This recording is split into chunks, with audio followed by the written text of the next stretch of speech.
Hypocrisy. Hey, what's up, guys? Welcome to Lawsplaining the Interwebs. I'm your host, Nick Ricada of Ricada Law, a small law firm in central Minnesota. And tonight, I have a very special guest. I would like to welcome to the stream Iron Liz. Hello. Thanks for having me, Nick. It's an honor and a pleasure. Yeah, definitely. It's the pleasure's all mine. Thank you for coming on. We are here to talk through a couple things, which I think maybe many people in the audience either know really well or don't know at all. I feel like that's kind of where the sort of lore around Channel Awesome lies. But we're going to talk about Channel Awesome, its kind of place on YouTube and the development of it, and then how it all kind of came down. Is that do you think that's a fair assessment? Yeah, it's a fair assessment, but at the same time, Doug has proven to be a lot more resilient than the accusers. So it's been interesting, given that it's been 3 years now from when the Change the Channel document came out. And, I always kind of wondered in the back of my head, maybe they had a lawsuit against the accusers, but I suppose we could get into that. Yeah, absolutely. So it's only 3 years?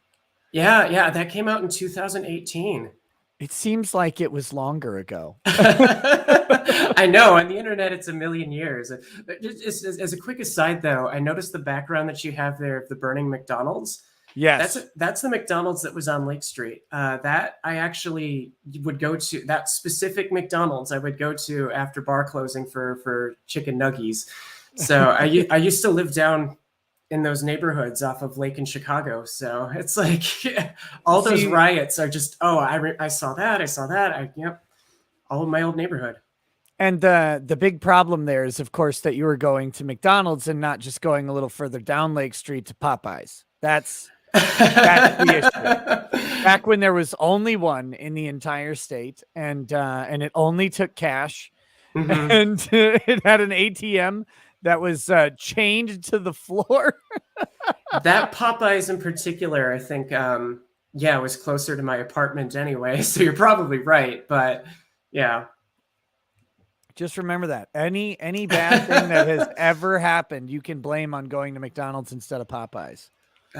Yeah, I suppose there's a lot more interesting stories of things that have happened in McDonald's, but over Popeyes. But I don't know. I watched that one documentary from that lady, right, about the chimp out in Popeyes. Yes, I listened to that. Oh my God, I didn't know if that was real or not, but.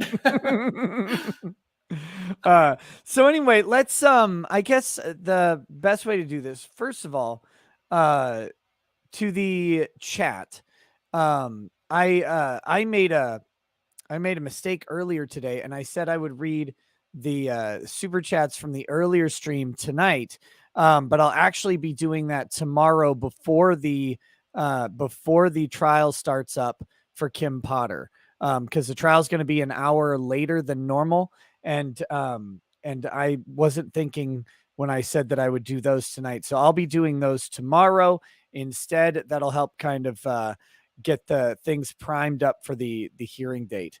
But I do have a couple super chats that have come in so far on this show before we got started, and I want to make sure and get to those. So let me grab those real quick, and then we'll kind of get started on Change the Channel. All right, so Victor Phantasm says, listen to an interview with Liz on Jim's stream about co-opting in the trans community. Can you ask if Liz hates Medicare after he trans-tastic Tails and put it on BitChute? No, I don't. I think or after he made trans-tastic Tails. Okay, there you go. No, I think Medicare is one of those, he's chaotic neutral, and I think out of everything, he's many things, but he's not a liar. So he always has his receipts, so sometimes the truth is a lot more unbearable than you want it to be, but yeah. Well, so I guess maybe for anybody who doesn't know, we should address that issue. You are a trans person, is that correct? Yeah, that's right. I'm post-op, so male to female. I had my surgery, bottom surgery, back in 2013, so it's almost 10 years now. Geez. And so I can assume then that you are completely woke and that everybody has to walk on eggshells. Otherwise, they will be canceled and murdered, right? Is that how that works? Absolutely not. As a matter of fact, I've sort of been cast out for wrongthink. I think politically I'm more center-right. And I know a lot of the old colleagues I had from Channel Awesome have sort of excommunicated me for the sin of voting for the God Emperor himself. So, I don't really have I don't have a place with them anymore. So I warned you, Liz. I warned you. I told you it would not be a great thing to do. It was wonderful. It was wonderful. I said you should look out for yourself a little bit, but no, you did it. It was beautiful. I love you for it, but maybe no. Well, yeah. But yeah, no, it's amazing that, of course, with all communities, but specifically the trans community or anything in the alphabet soup, right, is treated as this monolithic community, as if everybody in there is of uniform thought, opinion, proclivity, and sensitivity. Well, the red pilling moment I had was after the Pulse massacre. So that was the shooting in the Miami nightclub where, right, this dude comes in and kills 50 gay people and, injures dozens of others. And in the back of my mind, I'm like, there's no way they're going to frame this as a gun control issue. This is clearly an act of domestic terrorism. And then the Democrats, the LGBT movement, kind of said, no, this is a gun control issue. And it was just like, are you joking? And so it's like, that's when I realized, when push comes to shove, the LGBT movement will sort of be sacrificed because it knows that, those in power know that they can rely on those votes. And so instead they need to, do what is most politically expedient to retain and collect power. So at that point, it's like, you know what, maybe I should, see to my own personal safety more. And maybe I should be a little bit more self-aware of these things. And after that point, I started reading history and I just kind of walked off the plantation. Yeah, I mean, that'll do it very quickly when you realize that that there isn't someone there to protect you, even though they say they are. And you end up you have to protect yourself. Rugged self-interest and rugged individualism always trumps every movement. I mean, in the end, in my opinion. So in 2014 or so, or a little bit earlier, I was actually, and don't hate me, Nick, I swear I had positive and good intentions. I actually went back to school to become a police officer. So I have one more semester that I could finish up and do what's called the post certification in Minnesota, and I would have the credentials to be a cop. And so, I realized though that what they tell you is that the police are essentially reactionary. They don't, unless there's a police officer on every corner, they don't really prevent crime. They just sort of react to it. Right. So if the police are sort of held back from policing certain communities, as we kind of know happens, or if they, even if they're 100% fully good intentions, if you are being attacked and you don't have a means of defending yourself, odds are they're not going to show up in time to do anything about it. So yeah, I mean, statistically, even the fastest response times are too slow for an actual dangerous attack. Right. And the weird doublethink that I was running into was like, on the left, they're always, gun control, you shouldn't have firearms and whatnot. And then on the other side of their mouth, they were saying, well, trans people are targeted. They have a much higher rate of, being victimized by crime. So it's like, well, let me get this straight.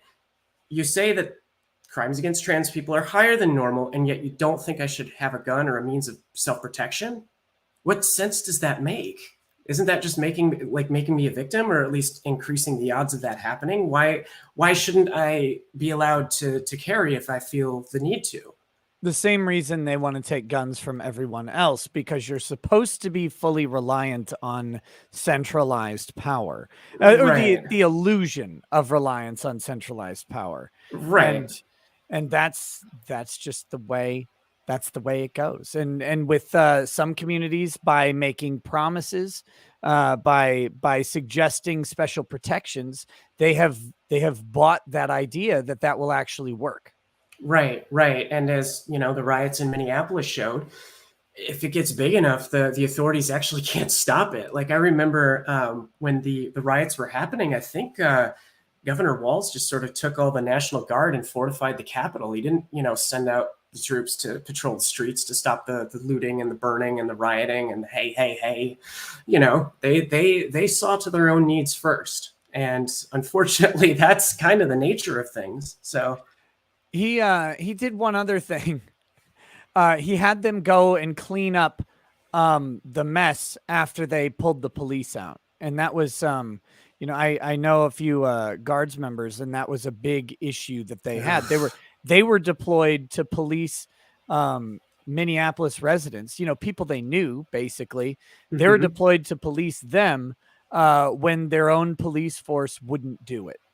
And so they were treated, as outsiders, and brought into the city. And this is after, of course, the Minneapolis police gave up the 3rd precinct and let it be burned to the ground. Right. And all the evidence and all the stuff that was in that, in that station, all the records, all the files, all that stuff was lost.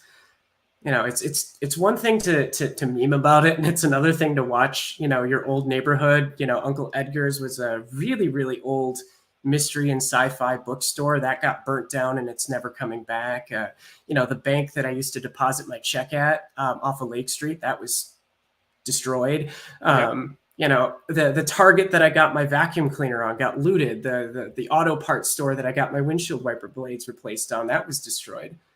So, it's heartbreaking, and it's really frustrating at the same time. Yeah, that's and it was all sacrificed for political theater. I mean, that's it. And the I don't know, the best part, the worst part, whatever it is it was, the community bore the cost. The politicians don't bear any of the cost. They'll get reelected. And even if they don't get reelected, they'll move into whatever, like Jacob Frey, Tim Walz, they won't be unemployable. Right. They'll get a book deal or whatever. How I managed the COVID crisis in Minneapolis or Minnesota or whatever. They could do any number of things to go ahead and preserve what they have lost or what they might lose. Whereas the community itself just won't be able to. Right. When you're dealing with the realities of individual economics, you can't absorb the cost of your own small business being destroyed by a riot when it won't be covered by insurance because it's a riot. Right. And the irony too, I think I lived there about 4 or 5 years, and George Floyd died about 5-6 blocks away from where I used to work. It's a government-free clinic, and the area over there is called the Longfellow neighborhoods, and they do have some really nice old historic houses that were in good shape. Some of those they're probably in families for decades and decades, but that whole neighborhood cleared out after the death and the riots and all of that, because it's like the crime shot through the roof. And I think they sent around a flyer to say, well, if your home is being burglarized, just give them what they want so they'll go away. It's like, are you mad? Yeah.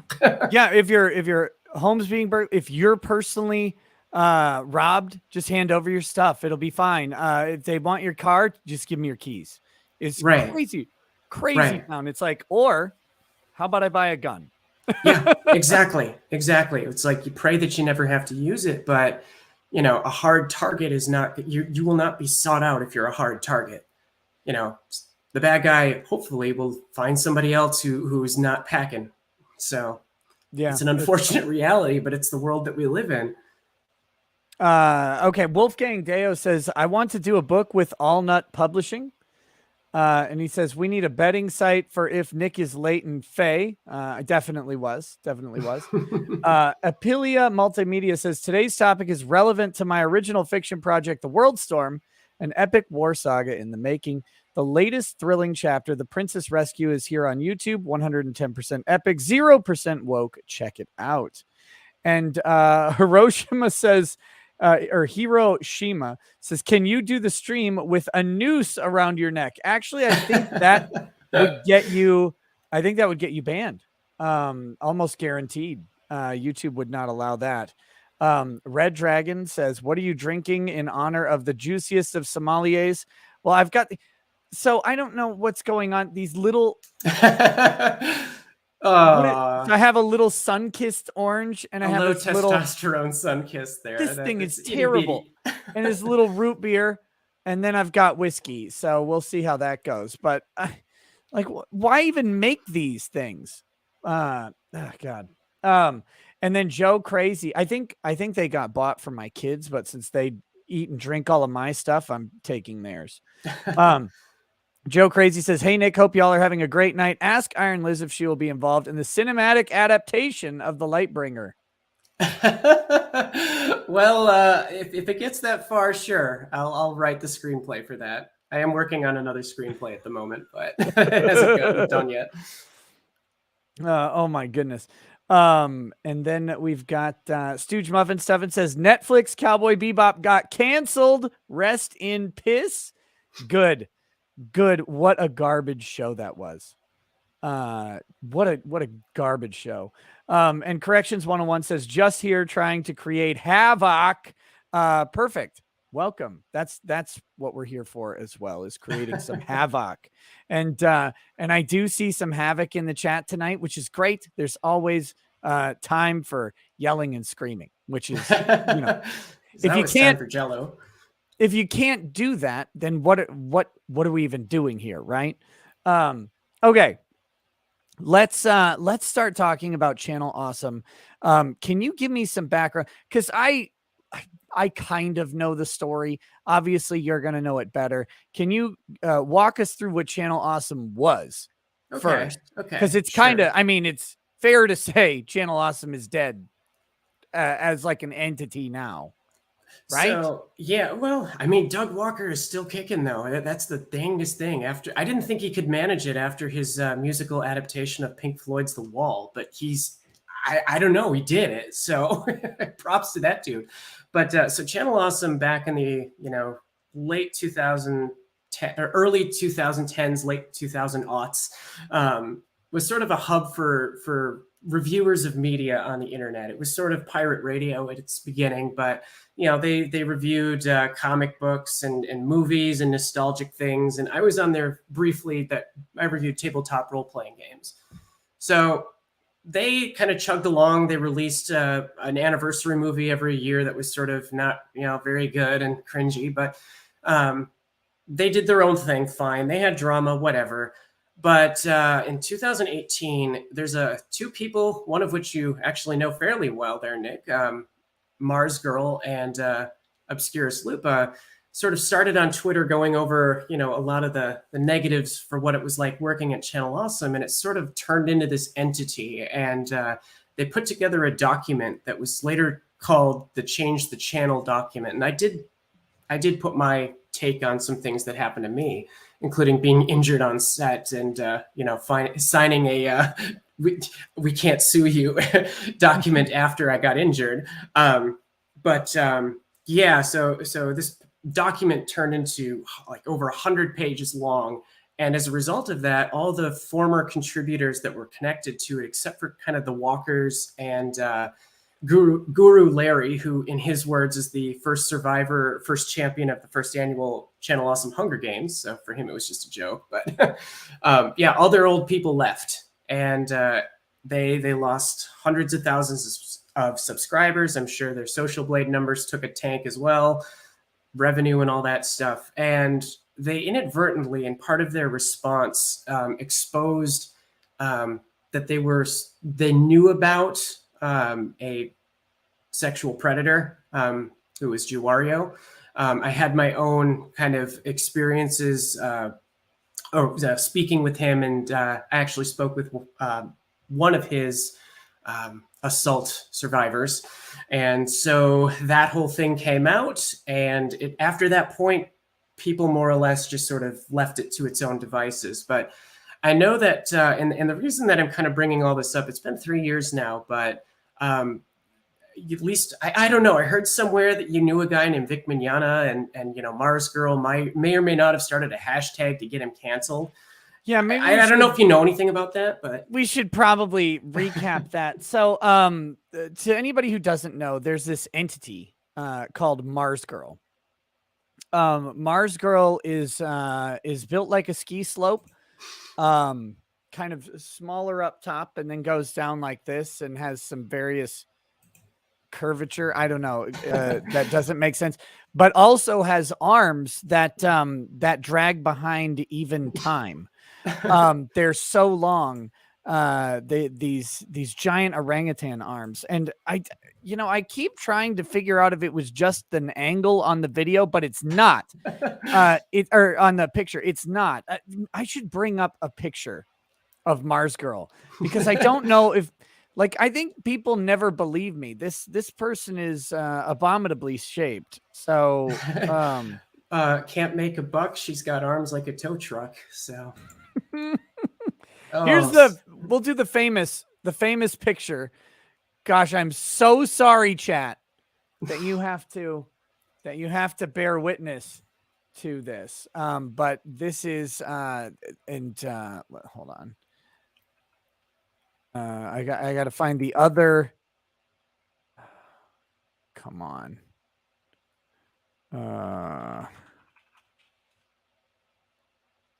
It's the other one. Oh, I gotta. I suppose her comedy is flat because she starved all her cats. So. Oh my God. That was another one. Okay, here we go. So this is a Mars Girl. This is what is a Mars Girl. What was actually, I think she's significantly rounder now, but that's Mars Girl. And if this arm looks just catastrophically and comically large to you, it's because it is. I mean, she also called for Yellow Flash to be doxxed, so that happened. Yeah. So this person, by the way, is instrumental in the popularizing of the cancellation of Vic Mignogna, which is, again, if you've been following this channel, you'll know that was we're coming up on 3 years ago. That was coming up on 3 years ago, come February, end of January, beginning of February. And she was one of the people who retweeted the Han Leia tweet. And that, despite being completely unlikable, uncharismatic, unable to, after 10 years, start any sort of following on these social media spaces that she's been trying in, she does have the attention, for some reason, of people at places like Funimation in a positive way. And so when she retweeted this thing and gave it a hashtag, I don't know, let's call it hashtag kick Vic or whatever, lol. When she did that, that is what caught the attention of sort of these bigger players.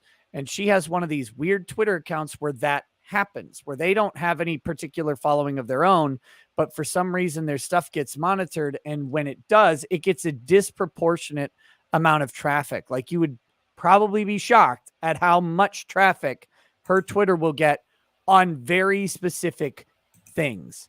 But on like her own thoughts, it's like no one's ever watching because they aren't. Yeah, I think after the change the channel stuff, she went from about 10,000 viewers on her YouTube to around 20,000. I think right now she's at 19, so she really hasn't gone anywhere. And I think the reason, at least in my heart of hearts, I think the reason that she might have been motivated to do that was because she created a tribute video to Justin Juario, was his name that he went by. And he was the one that was who had done sexual assault and was let go from Channel Awesome for, doing stuff like that. So I think she didn't know. I think she made this tribute video, and I think as a result that got egg on her face. So I think she might have been searching for clout, and saw that as an opportunity to try to regain some street cred. So given some of the, later on she would go and call for doxing people. So it's like, dude. And the other person that was sort of the main author or main compiler of the Change the Channel saga was a woman who goes by the handle Obscurus Lupa, and she so there's another personality that was on the website called Brad Jones, the cinema snob. Apparently he blames her, Obscurus Lupa, for being swatted at his wife's father's funeral. So there's some drama there as well. So yeah. Okay. That's weird, right? Yeah. So apparently the wife's father died through suicide, and he was apparently swatted with reports of him being suicidal, and so they sent a police officer to do a wellness check or something like that. I don't know.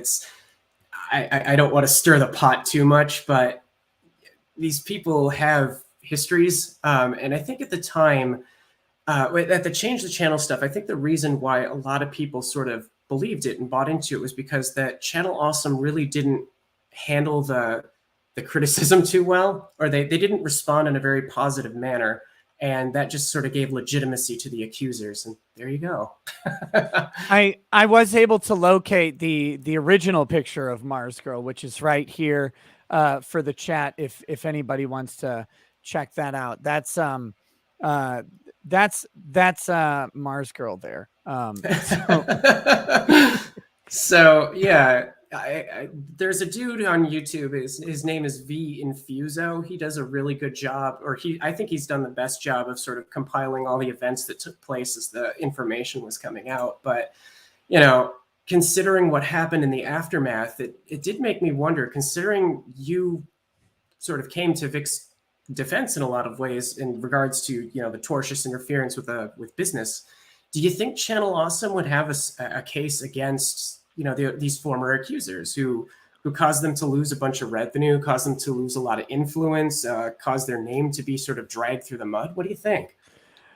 It's possible. I mean, it would get in. You'd have to get into the specifics of what exactly was said, what it was based on, if it's an opinion versus a fact, and where the damage was done. If you can attribute the damage to what happened, which it seems like you kind of can, because they declined very rapidly following this change the channel thing. But it really does get into the specifics of who, what, when, and how. But the big problem I think that they'd have is most of this stuff has like a 2-year statute of limitations, or in some cases 1 year, and it all depends on the particular state. But that puts this clock on things like defamation and makes it, it's you got to act really quickly, which is frustrating because sometimes things can take a while to fully manifest. But I think 3 years is going to end up being too long. Okay, so let's roll back just a second. So Sure. so Channel Awesome is it's basically like movie critics, right? Like that's a lot of what you have. You have culture critics, movie, books, media, stuff like that. But I think primarily movies, right? Right. So Doug Walker, the nostalgia critic, reviewed nostalgic movies for the longest time, and then in 2012 in one of their movies, he sort of killed that character off, but had to come back because demo reel didn't go the way he wanted it to. But yeah, most people there reviewed anime, movies, comic books, video games, so that sort of thing. Right. And so the reason I find this story kind of interesting is because Channel Awesome, I mean, the change of channel thing you say happened 3 years ago. For me, it seems longer because it seems like it was already, and I guess it kind of was already dead by the time the Vic stuff rolled around, but it had just recently died. And, probably by 6 months or so, within a year anyway. But, so it has died within a year and, or, declined, however you want to word it. And then the Vic stuff happened shortly after that. But Channel Awesome was around for a lot longer. Yeah, yeah. We went all the I way mean, back we're to talking, yeah, like 10 years ago. yeah. So I think Doug started putting his nostalgia critic videos up in like 2007, 2008. I actually kind of I learned about him through the crossover video that he had with the Angry Video Game Nerd. And that must have been in 2009. Like I think I just I had like just graduated college when that happened. So yeah, he's been at this for quite some time. Right. So so he has this channel full of people. Doug Walker is the main guy, right? And Hmm. he's the nostalgia critic. But there were other bigger personalities and then some other smaller personalities involved in Channel Awesome as well. Is that accurate? That's right. So Lindsay Ellis was one of those bigger people. She kind of Literally or figuratively? she was the nostalgia chick. But yes, both, I suppose. I think she hates me too, doesn't she? I wouldn't be I've surprised. I've lost track at this point. Well, she ironically, I think she almost got, or she did. I don't know, but she had like a 90-minute sort of rebuttal after her fans sort of tried to cancel her.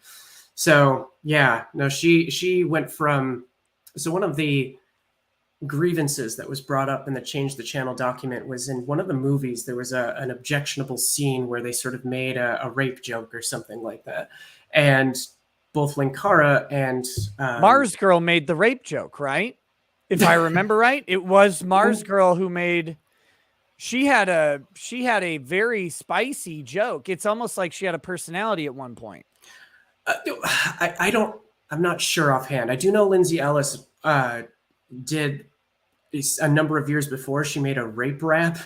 And so, oh yeah, the rape. Yeah. So Jim, I think, or Mr. Medicare, Doug managed to dig that up. But yeah. Well, but okay, he did. But did you hear the alternate version of the rape rap that he played? Because some independent rap artists had also published. Oh no, like, I had rape. It's like, oh my god. Oh god. It's a beautiful piece. Like I'd be nervous to even play it, but it's this magical piece of music when you go, this exists, like this is out. I think you can find it on Google Music if you know where to go. It's God, it does. Is that for Medicare's like channel like is still there, but everything's gone off of it, isn't there? Yeah, I think so. He's on Alt Tech. If you can search for him. I haven't really looked for his stuff in a while, but it's probably out there. You could find it if you really want to. If any of the mods have that, share that link in the chat to the rape rap Medicare video that he did, because it was, yeah, I remember he was talking about it, and at the time he recorded the video, he was trying to find the rape rap from Lindsay Ellis, because it was like rumored and talked about and people knew it existed, but it had been scrubbed. Right. And well, in the original point though is like in the one of the scripts that they did, there was apparently a scene that implied rape, and then I think Film Brain made a joke about, are they coming? And it's like, whatever, like there's a joke in there, but they apparently objected so strongly to it that, like, oh no, we had to do this very uncomfortable and offensive scene that was, rapey and whatnot. But it's like, yeah, but maybe don't do a rape rap beforehand that you kind of released on the website, because that might send mixed messages, maybe. But yeah, and the whole thing with it, this is what's so flippin' annoying about it, is like it's actually okay to make like the joke. It's okay to do a parody song called the rape rap. These things are fine. Oh my gosh. Well, I think Hold on, if anything, here we go. Here we go. Here it comes. We can look, chat, I'll just do you a favor. Are you actually going to play it? Oh, there we go. Here we go. This is the forensic reconstruction of the rape rap by Lindsay Ellis from Medicare. Make her suck your dick the first date. You scared to rape a bitch? I can't relate. Jesus. No. Let me in the house. Nobody say. Okay, anyway, so people God. you should go and check this out on your own for the for the wonder that is this. This is not the Lindsay Ellis song, it is the forensic reconstruction of it.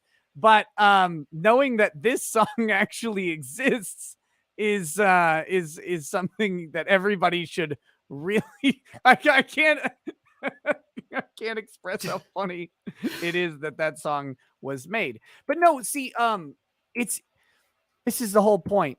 It's okay to make edgy art. It's okay to make a joke. It's okay to parody something.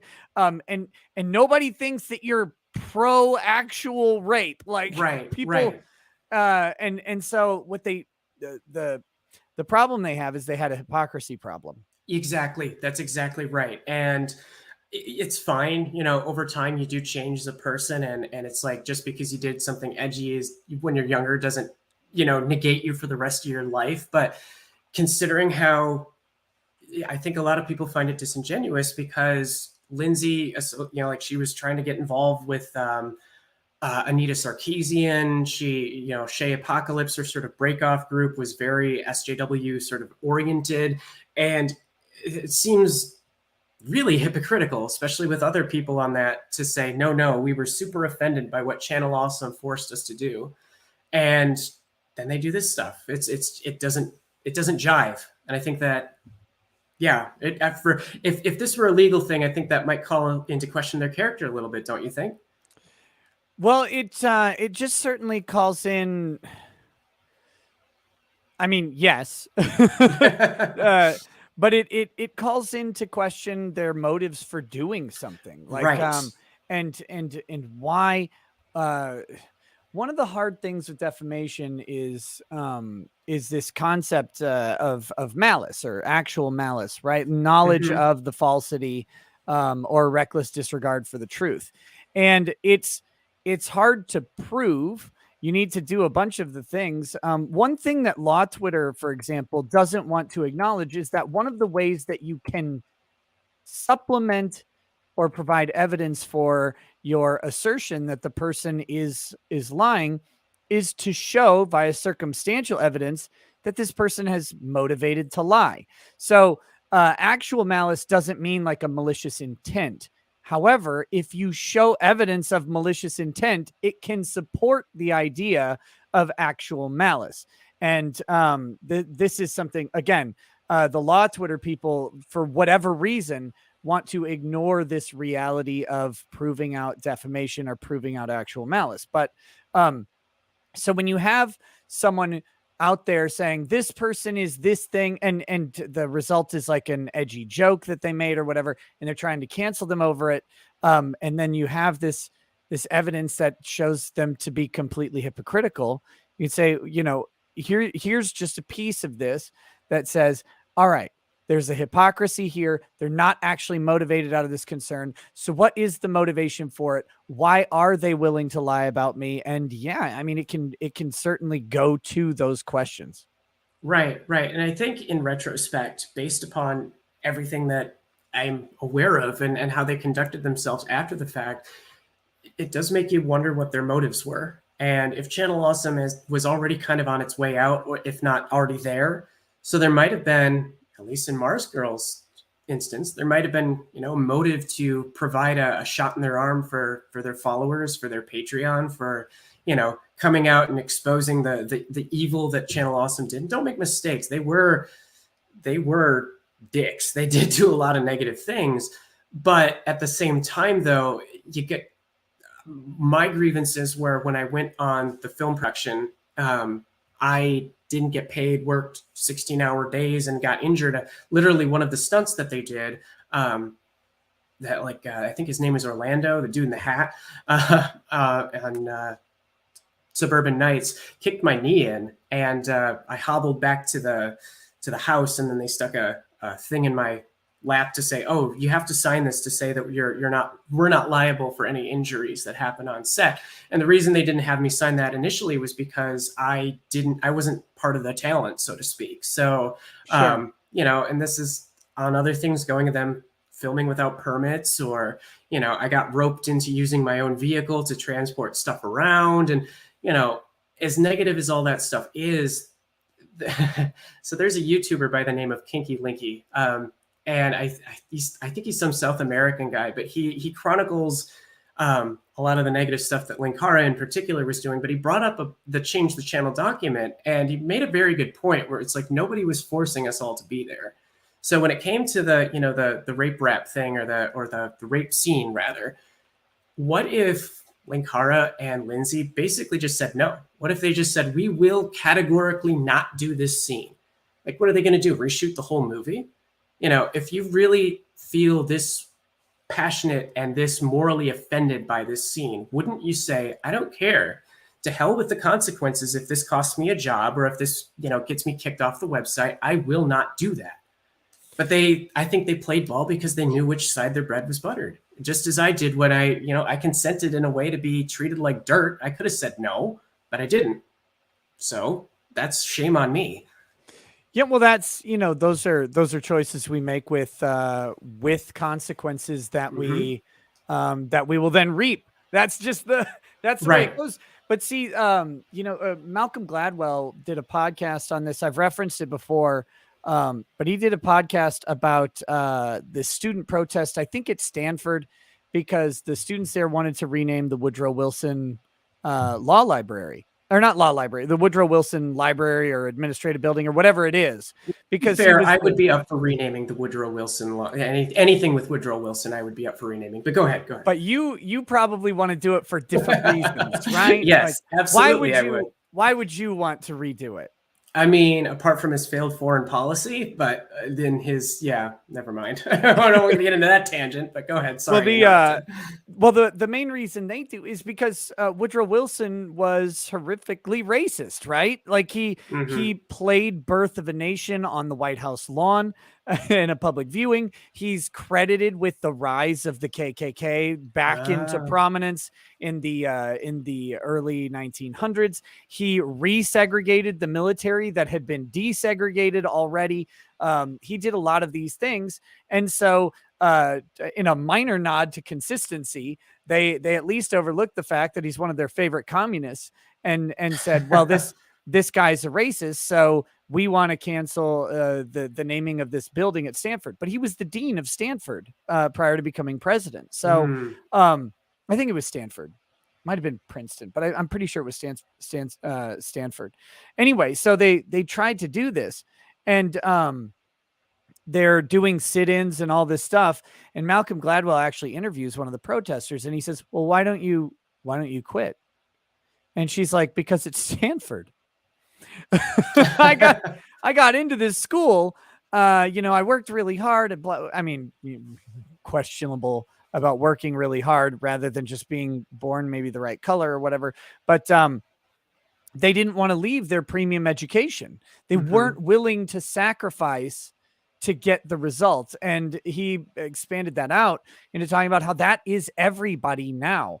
They want to protest, but they won't give up their thing. Like, and these are the diehard people, right? They're not trying to change things from within. They're setting absolutes for everybody else to follow. Like, everybody else has to do this. We have to take down the statues. We have to change this thing or whatever. But it's like, okay, but if they won't, though, because they're not going to rename this Woodrow Wilson building. He's got the commie seal of approval. So if they don't do that, what are you going to do? And the answer was stay.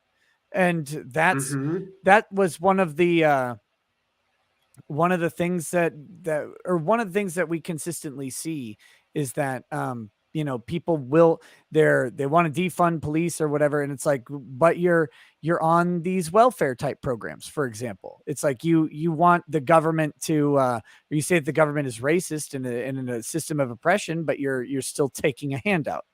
It's like, well, but I have to have my food or money or whatever. It's like, you could, there are other ways to get it. You can try, but, yeah, the entire protest movement, specifically amongst college age kids, but is fake, and that's what Channel Awesome. Well, the Change the Channel thing kind of kind of reeks of, right? Yeah. No, I mean, there were legitimate things that came up. Like I said, I spoke with one of the survivors for Justin's sexual assault. And, I'm a certified crisis counselor, so I actually volunteered for about 18 months at a sexual assault helpline. And one of my friends, kind of who was involved with the community a little bit, knew this and sort of put this person onto my radar so I could speak with them. But yeah, I do think that was something legitimate, because when Justin killed himself, he martyred like nobody could come out and speak up against that, because it's like, he had done a lot to sort of groom the community in a certain direction. So I think that was absolutely legitimate. And that was one of my main motivations for coming out, to kind of put some push behind it, because I know at the same time the Me Too movement was coming out, and that was sort of poisoning the well for a lot of people. So yeah, I think that is something that should have been, and I'm glad was taken seriously. But a lot of those, one obscure sleupa claimed that she was fired via Skype. It's like, how do you even prove that?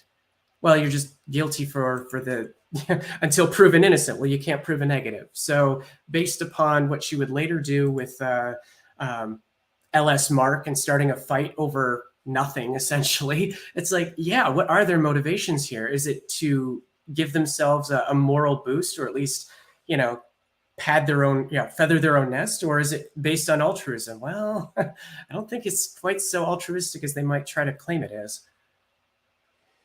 Yeah, it's someone sent me the actual rape rap.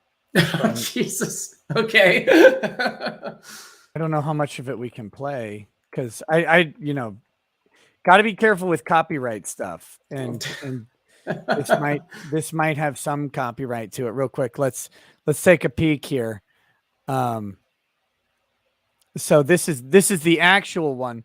C. Goody had apologized. I don't, well, not really apologized, but he sent it in a super chat. He says, in case you wanted the original skit and $20 for that unintentional bait and switch, but that wasn't a bait and switch. That's the one I wanted. Like, I don't want to see this person.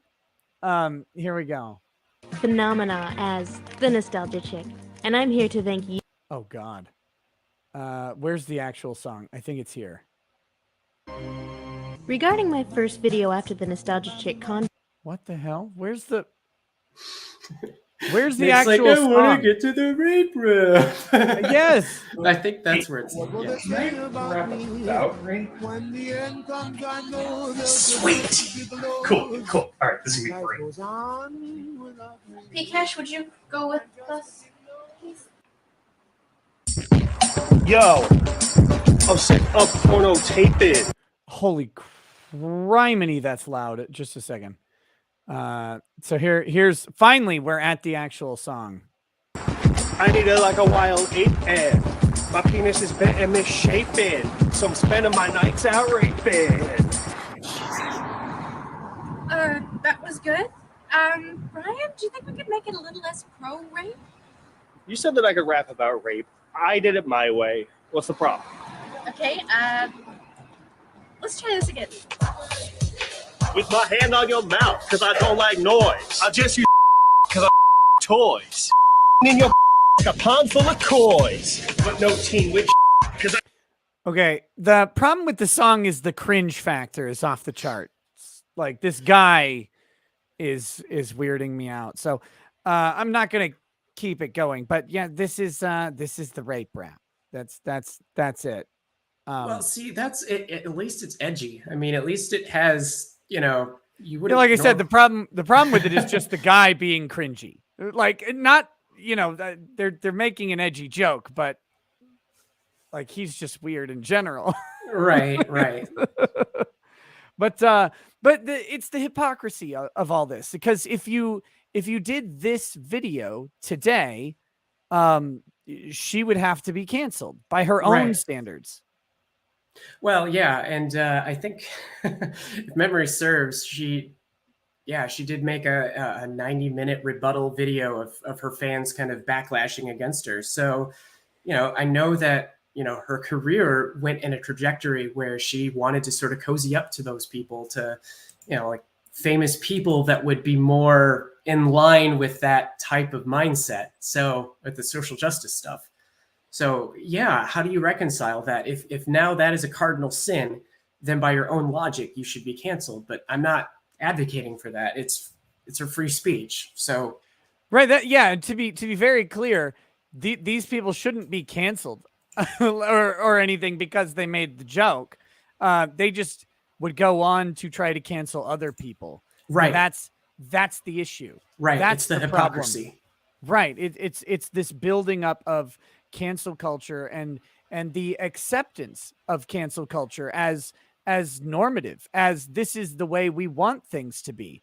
That's where all of this problem lies, because you could just say, you know, I don't like this thing either because it's rape or because it's cringe, and everybody's fine. Like nobody, it's like, okay, you don't watch it. Good.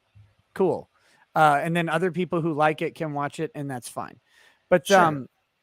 this idea that I don't like it, therefore you can't either, that's the thing that I'm not a fan of anymore. Well, me neither, right? Like I grew up in the late 80s, early 90s when all the coolest stuff, you know, people like Tipper Gore and the moral majority Republicans wanted to ban, like heavy metal, Dungeons and Dragons, video games, all that stuff was oh, it's going to turn you into a sociopath, and we heard that, oh, violence in video games causes violence in real life. I heard that constantly growing up. It's like, no, it doesn't. And no, you shouldn't be able to censor it just because you find it distasteful. Exactly. That's yeah. And it's funny how that cultural swing happened, right? Yeah. Because it used to be the right. Oh, you can't listen to Ozzy Osbourne or Marilyn Manson. It's like, Yeah. you guys don't realize that you're just fueling their edginess, right? Right, Like, right.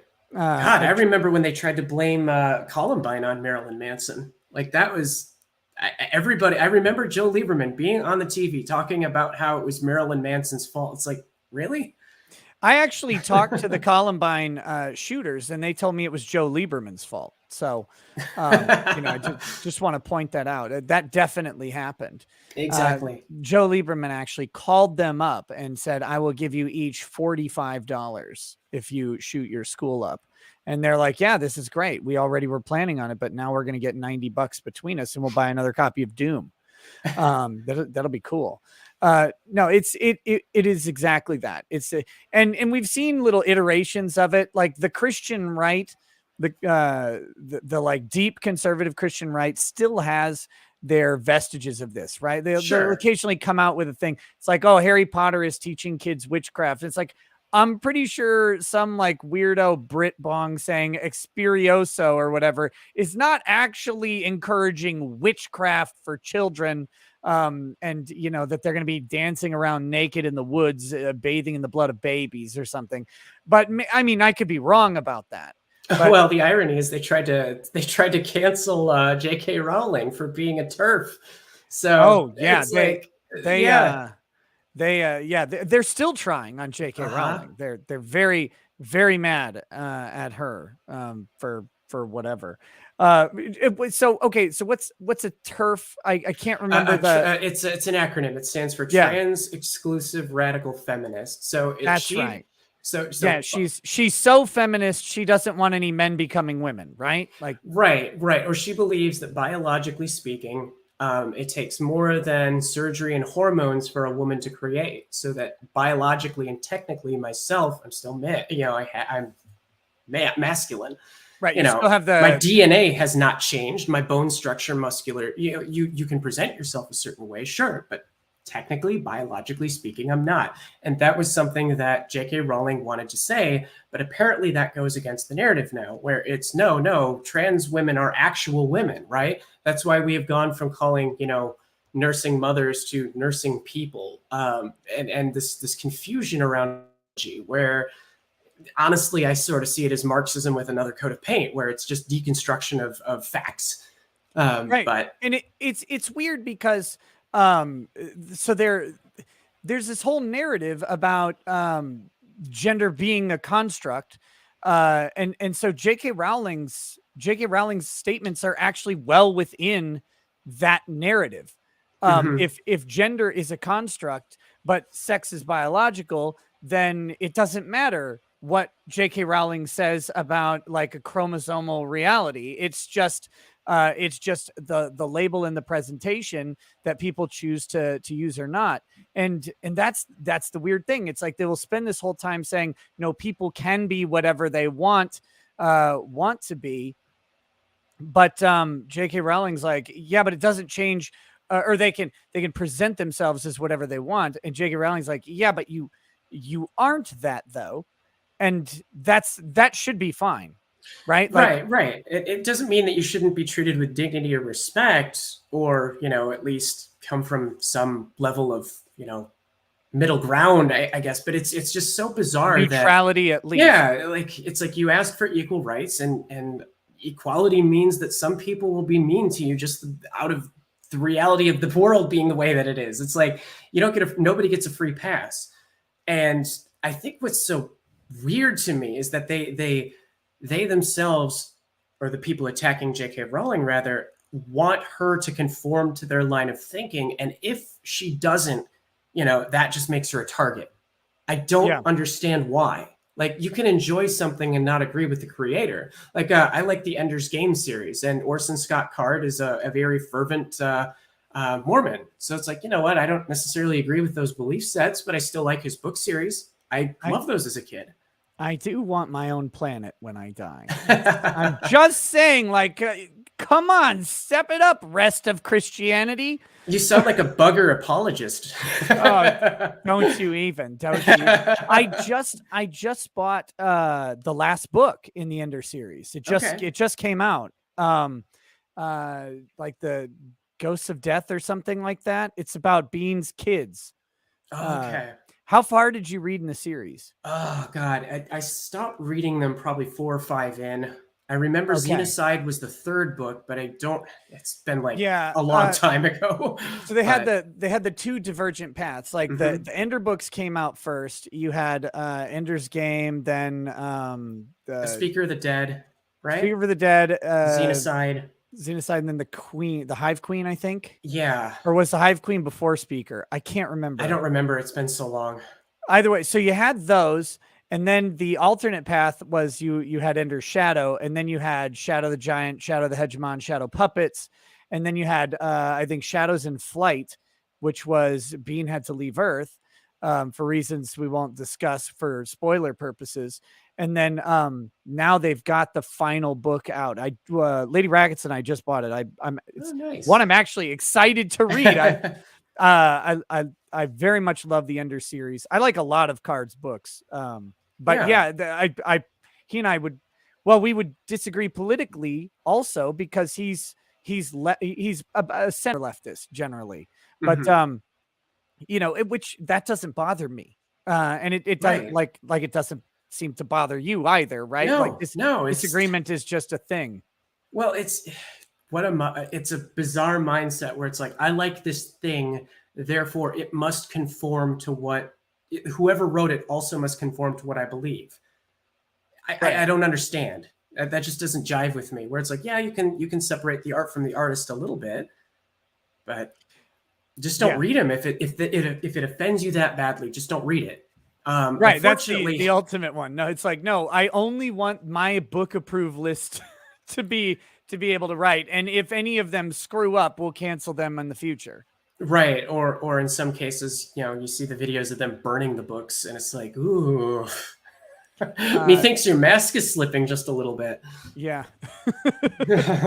Let me see here. We've got D says rape by I Don't Know Jeffrey is the actual song. That's the first one. So if anyone wants to look that up, I Don't Know Jeffrey is all one word. And the song is called Rape. He says, I actually listened to it as a song. I don't know why, but I enjoy it. Probably because it's kind of hilarious. Blue Satoshi says, Linkara, is it true that you are and I quote, a nasty cock slut? Okay, explain to me Linkara. Oh, geez. Okay, so we dated when I was on the site. I split with him, I think, in 2012. But Mr. Medicare released a video about Channel Awesome and the personalities, and apparently there was some very odd erotica that he wrote when he was younger that involved sexual assault. Dude, do I have to say that the Dead Gay Muppet Gangbangs was in there too? Dead Gay Muppet Gangbangs? That's apparently a thing yeah. So wait, okay, so the Muppets are gay and dead? I don't pretend to understand it, and I did not know about that, and I find it really disturbing to even talk about. So Medicare talks about that. So I think that's, I can't wrap my head around it, but that was a thing that he apparently wrote about. So how did this treasure trove of Linkara historical writings, who discovered it? Like, what beach was it buried on? How did this even happen? Well, I think, if memory serves, he was making a movie, and so he raised an Indiegogo campaign or a Kickstarter or something like that. And apparently on one, it might have been on a board in 4chan or something like that, where they talked about some of the past stuff that he, advertised, and people just sort of started digging. And what he did was he created a number of comic books, and then he used his own name on them, and then he used that as a banner, I think, on some of these websites that he frequented. So I don't think that they were ever taken down, at least not until that point. And so, the internet being the internet, they sleuthed it out and started to ask him questions about it, and then he sort of deleted it all. So yeah, that was something. It's And I'm not, go ahead. I just want to quick real say, it's like, I'm not trying to advocate going after the dude. It's like, just leave him alone. But at the same time, it's like, this is a thing. So yeah. Yeah, no, it's so sounds like he published them in the past and then just kind of left them up, maybe even forgot about them and did this other stuff. And then it was unearthed that way. Okay. Yeah. And so he actually wrote an adventure series that had, rape and sexual assault was in that story. The Lightbringer comic, which I'm remaking or redoing, but we'll get to that, also had it. So there was themes of that going on. So it's just a manga. I guess so. I mean, that's the interesting thing about manga, right? Like, rape and sexual assault are in manga, and it's not really that taboo. I mean, the first Goblin Slayer is opens up with very, very explicit goblins, little goblins raping elf women or whatever.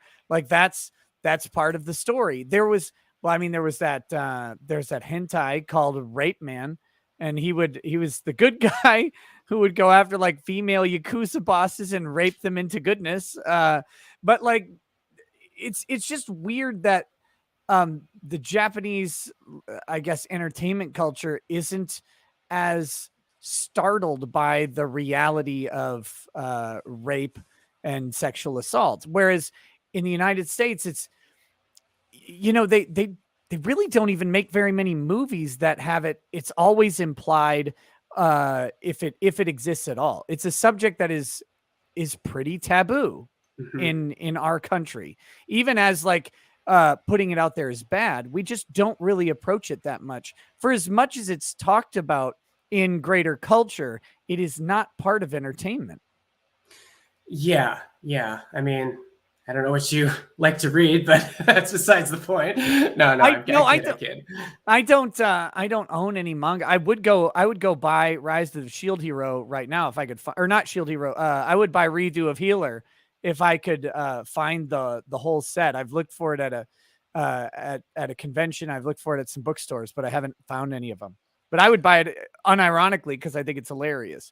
Well, but that's about it. Yeah, and I think, dovetailing on what we talked about earlier, I think people are frustrated with, the hypocrisy where, Linkara has this background of things that he wrote, but on his show, he's absolutely, vindictive about people who in his eyes perpetuate rape culture and the rest of it, where it's like, well, wait a minute here. So yeah, it's a weird thing. Well, I mean, I guess that's a handy time to maybe bring this up. You mentioned the Lightbringer, which was it was a Linkara sort of property, right? Yeah. So back in the earliest incarnations of writing for comics, he created a superhero comic called the Lightbringer. And in 2013, he decided to release it into public domain. So the original comic, which you can still look up, again has mature themes of sexual assault, and it just didn't go over well.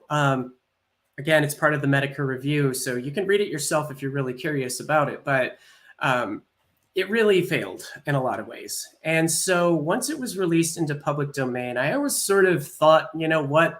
Despite everything, there are seeds of a good story in this. And I thought that, since it is public domain, why don't we remake it instead of, treating the property as a joke, as something that just failed, because it kind of did. Why don't we give it the respect that maybe, if you write the story and the characters right, you don't use MS Paint as your visuals, you have an actual artist. Let's be real careful here about insulting MS Paint, okay? Some of us are out here doing the Lord's work with MS Paint. Right. So even though Linkara sort of washed his hands of it and sort of threw it away, I think there's actually a decent story here. And I rewrote a 32-page script, so it's entirely rewritten by me. I've got an artist who's going to be in black and white, and the goal is to release it to sort of springboard some of my other writing projects that I have in mind. So I think if Linkara gave up on it, it's like I said, I still believe in the material. I think there's something to it. So that's going on right now. So guys, Lightbringer is in the description, the link to it, but we're gonna take a peek at some of the art here. So talk me through a little bit of the story. Sure. So in the original story, the original script sort of borrowed way too many tropes. So it was like, oh no, my parents got shot in a back alley, and I have these superpowers, but I'm not going to use them. And there's an instance where he actually witnessed a woman being sexually assaulted, and he ran away instead of trying to help her pull out his cell phone. So the whole idea, at least in the story, is like out of the darkness and into the light. So I think I tried to take that as a more like metaphysical sort of thing, where if a superhero is somebody that I really liked Razor Fist's Return to Pulp. The idea of heroes being heroic, of stories of people overcoming difficulty, of, rather than have it just be dudes punching universe-ending bad guys that are going to kill everybody, or a sky laser, right? We've seen that plot a million times. Let's bring it back down to, the heroes having to overcome difficulty, that our bad guys being a lot more relatable. In the story, the main antagonist was a literal slaver, okay? So instead of having a woman on a chain and a collar, I thought, maybe instead of going that direction with slavery, you could make it something a little bit more pertinent. So in my story, it's about wage slavery. It's about people who do bad things because they're sort of held under the gun by the bills they have to pay. So the antagonist in this story is, I call it Valkyrie Mart. So it's set in a north, like upper Midwest city that sort of had all of its industry get gutted out. And there's nothing left. It's sort of a nihilistic shithole, like a lot of old factory towns are, until the one main employer comes in. And they start trying to shut down or muscle their way through or just abuse their workers. For anybody who's been a wagey can probably attest. And our hero, Carter, is really the last sort of guy standing who's trying to do good in his community. He's, he owns a furniture store, so he's trying to do the right thing despite everything going to shit around him. And the bad guys, he's sort of stuck, like many people are, where, he knows these are bad dudes, but he can't just go and shoot them. So he's going to have to get drugged through the darkness. There is a lot of no, I'm just maybe. Okay, I have two beefs with this thing. Okay. I have to look. I've got to be consistent in pointing out what the hell is Jason Angus? What is this? It's A it's sleazy corporate lawyer. Look at how he's shaped. What are you trying to do? What are you trying to say, huh? Now, if I recall there, Nick Rekieta, you were at least paralleled in Doug TenNaples' Lawyers in Hell, if I recall. In fact, one of them said your catchphrase, "How embarrassing." That was me. That was actually me there in hell saying it. That's right. Right before Earthworm Jim shot me and obliterated my body. So, the main bad rude. guy is like a guy named Serpent, right, in the original story, and he's coming into Carter's shop with holding a woman on a chain, right? Yeah. I wanted him to be like his last name Angui is Latin for snake. So rather than have it be, he's a corporate snake. So again, I'm trying to give nods to the originals instead of it being so overt, instead of it being so ridiculous. No, I'm trying to take this seriously because again, I think there's a great story here. Okay, the second beef that I have is one of these covers. Okay. Right, or this. So those are the trading cards, yeah. Yeah. Okay. It looks like her hand is going into this guy's pants. Like that's just how it looks to me. I can't unsee it. It looks like her hand is just in the waistband, reaching around for Mr. Happy. That's what it looks like. And I'm sure the inks will make it a little clearer, but yeah, I could see that too. No, but the here's the art, guys. Here's the book. You've gotten kind of an outline of the story, and I do think the story's fully written. The story's fully written. It's just no, I meant I'm saying the chat has gotten the outline of the story. Yeah. And that I like what you're saying. This is one of the things that I've we'll bring that back up in a minute, but one of the things that I've been talking about since before I was on YouTube is this idea that we're not allowed to have a hero anymore. They can't just be heroic. Right. And it's what Razorfist has been saying, what you're saying, what the pulp industry is, and it's why I like in a lot of ways why I like Warhammer 40K, and you find this in those sort of universes where the universe is built, but then you've got these little stories within it, and those stories tend to be produced very quickly. Usually multiple multiple books by the same writer per year, even. But that means that they cheat, and they go to these feel good these feel good things where like Space Marines are just these big hulking heroic fearless like machines basically, but they're right. I mean they're human, but in the same way, like I want my hero to just be a damn hero. I don't need his like super dark edgy backstory that makes me question whether he's truly good at the end of the day. Or that's like every hero now has to have this side to them that complicates their heroism. It's like, I don't know that it needs to be that complicated. Sometimes I just want a hero and I want to admire them. Exactly. But we're not allowed to anymore. And I want the villain to be a bad guy. I don't need the villain to be sympathetic. Because some people just suck like that. Exactly. They exist. Right. Well, right. Like Susan Wojcicki or whatever. I like how nobody can actually pronounce her last name, but I thought I was saying it right. I don't know. That was more of a slam against me, but okay. Wojcicki. I don't know. Worcestershire. Yeah, exactly. Well, it's nobody likes feeling patronized, and the comic books industry is such a poisonous. It's dying. It's being run into the ground. And all of these wasted opportunities exist. Like I remember there was a remake of a book that was released about Starfire's daughter. And it's like, I am not Starfire. Right. You know what I'm talking about. You have this great character named Starfire who has all this great history. And then it just becomes a political platform for the author to, just snarl out her misanthropy against people. It's like, it's such a wasted opportunity.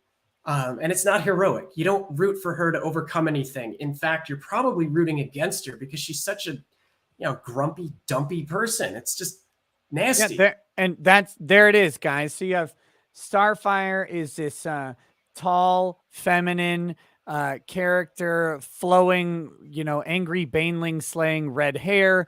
It's and then her daughter is this short, squat, fat goth dwarf that looks angry, has a bad attitude. No one wants to be around this person. You would hate every second that you spent learning about how everything is terrible from them. And that's the joke. And the of course the best part is she looks exactly like Mariko Tamaki. Yeah. It's just a self-insert character hating the world of prettier people, which is weird. That's a weird thing to do.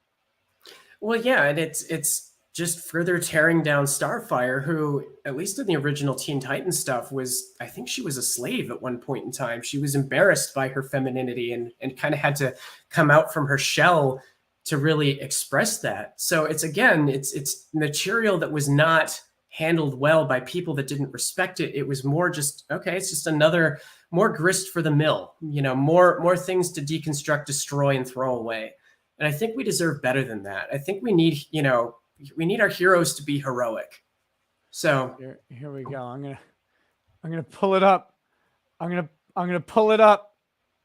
Oh no. Uh-oh. This is the author, guys. Oh, there it is.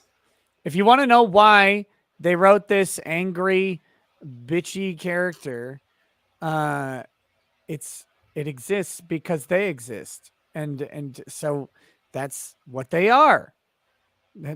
And that needs to stop, right? Like, I don't want a comic book about me unless it's a joke, right? I don't want to write a comic book about me being this thing unless it's literally I'm going to make a joke comic about me or something like that. But I want, if I'm going to write a story about a hero, I want to write a story that is something better than me. Right. And unfortunately, the whole process has been so thoroughly infiltrated that I had to go the Comicsgate direction. I had to go independent because I didn't want to be canceled. And I actually have a connection to the White Wolf, the Vampire the Masquerade. So I actually knew one of the writers from my time at Channel Awesome, or a woman who I role played with under a tabletop game, who would later become a writer there. So sure, yeah, but you can't. They purged big people from that company. They sure did. Mark Reen-Hagen is one of the dudes. He was the original creator. I actually spoke with him because I like to talk with people, and so he actually lives now in the Eastern European country of Georgia. And he's an LGBT rights advocate. And, he, at least what he told me is that he had friends that were once either gay or trans, when on TV, they were murdered shortly thereafter. Yeah. He's an advocate for expanding human rights there for LGBT people, but he was canceled. He was thrown out of his own IP. And I think Razorfist did a pretty good video on how that happened. But yeah, do you have any idea why he was canceled? You're saying he's an LGBT advocate, but yet not allowed to be. I believe, if memory serves, he wrote a instance where there were Islamic vampires who went after gay people, and I think that's what happened. And then the writers then said, no, you can't. That's horrible. You're a terrible person. And yeah, they kind of pushed him out of his own IP. So it's crazy. There's another guy canceled from there and other places. Shane DeFriest. Are you familiar with Shane? I don't know that one. Okay. He used to be big. I think big news in White Wolf, and he's done a bunch of other stuff. Let me try to get a refresher on it. He was part of the Jesse Pridemore cancellation. Oh, okay. Yeah, no, it's, I work a regular day job, but I still like to write. I still want to put things out there and develop those, comic ideas. Lightbringer isn't just it's sort of a way to get myself established, get an audience built, to show what I'm capable of as a writer, to really establish myself into other IPs. But, a couple of years ago, I reached out to my friend who wrote the trigger warning at the front of the Vampire the Masquerade book. First page you open is the trigger warning. And then she also wrote the alt-right screeds at the very back of the book, where it was like literally, if anybody shows any alt-right or neo-Nazi talk, we urge you to put this book down and call someone who you trust to talk about where you went so wrong in your life. It's stuff like that. It's really weird and not really belonging there. But yeah, I spoke with her, and okay, quick side tangent. So there's a sort of sister IP to Vampire the Masquerade called Vampire the Requiem. So I'm a huge fan of that. I've got the Deva clan symbols tattooed on my calf. And the main writer, I think, for that is a woman named Rose Bailey. Well, she's also trans. And so I was like, well, great. Hey, friend that I know that we, did tabletop games with a number of years ago. Could you put me in contact with Rose? I'd love to speak with her and kind of, but I got, I think, locked out. So part of the discussion as we were talking came up to rape and sexual assault. That topic came up. And so I was sort of going off of what I was told to say on the, the sexual assault helpline stuff it's true. Rape is difficult to prove. So if sexual assault does happen, you want to go, get a police report done, make sure that you get it, get the exam done so that there's physical evidence. It's just very difficult to prove. And I think she interpreted that as me saying, I don't believe necessarily that we should believe all women. And so she later once we kind of ended that call, she sent me a message and said, I don't feel safe giving you Rose's contact information anymore. So it's like, are you for real? So I think I got frozen out of any opportunity that might have existed at White Wolf or any of these other major publishers simply because of something I said. And so, going the independent route is kind of what I have to do. Yeah, and that's how it goes. That's how traditional media outlets are being run. People are being pushed out. There's actually there's a new lawsuit coming out from TSR versus Wizards of the Coast, I believe. It's the new TSR, which is because Dungeons and Dragons was purchased, right? Yeah, they got sold. Yep.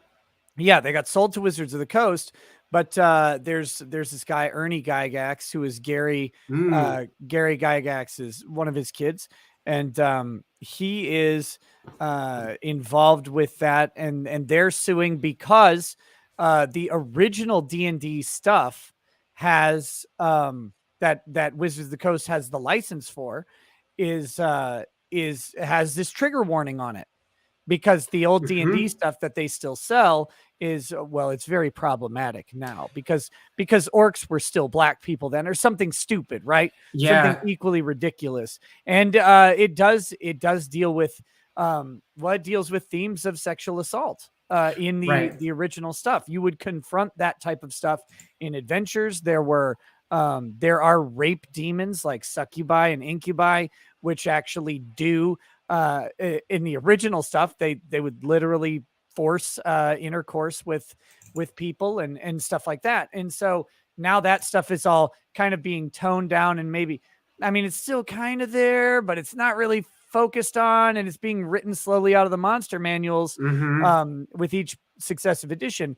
But the original stuff is still preserved. It just now has trigger warnings. So they're actually, from my understanding, they're suing because they still own the trademark to Dungeons and Dragons. So they're suing them over a damage to trademark or something. I don't know how solid of a theory it is, but that's just my understanding of what's going on. I'm going to be looking at, a lot of people have been DMing me about it. Yes, I'm looking about it. Oh, can I share something fun? Oh, I'd love to hear it. So this world of the internet is so weird. Today I got to talk via DMs, and I'm going to try and bring him on the show sometime soon, with Ed Greenwood. Ooh. The creator of the Forgotten Realms. Oh, that's literally like one of my favorite supplements. So at least in third edition, yeah. 3.5. It's like the most published fantasy setting that exists is the Forgotten Realms. He created it. He wrote the Elminster books. And so I was talking to someone and they were like, oh yeah, I work with Ed Greenwood. And I was like, oh really? Like just tell that guy, thanks for making what he made. Cause I thought that was, he's like, oh, you want to talk to him? And I was like, yes, yes, I do. So it was, that's cool. It's like such a weird sort of way that the internet works that, and his Twitter account is like small. Oh, really? It's not tiny. He's got like 24,000 followers or whatever. But I'm thinking to me, I'm like, this is the guy who made effectively Dungeons and Dragons. I mean, not quite, but the Forgotten Realm settings is now the default setting of, 4th edition, 5th edition.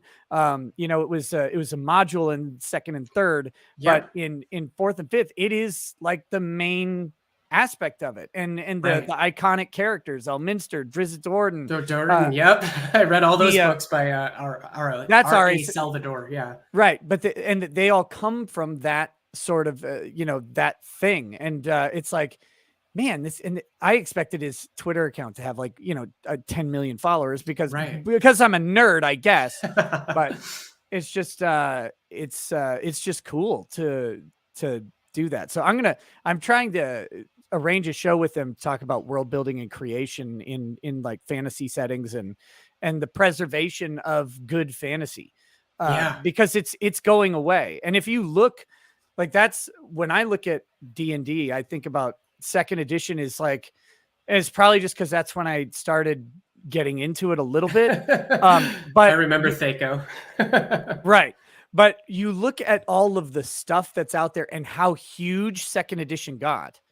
And then you look at the, 4th edition, 5th edition, you're like, where did it all go? Where'd the lore go? 2nd edition had like the Heroes lore book, the Faiths and Avatars book, the Gods and Heroes and Demigods. And it's just like hundreds of characters that they were creating with all these backstories and all this stuff. And then now, like, you don't have any of that anymore. No. Not in any real way. And so, it's funny because, at least for my own interest, I got into AD&D, and then 3rd edition was really the one that I kind of got into the most when I was able to buy the books by that time.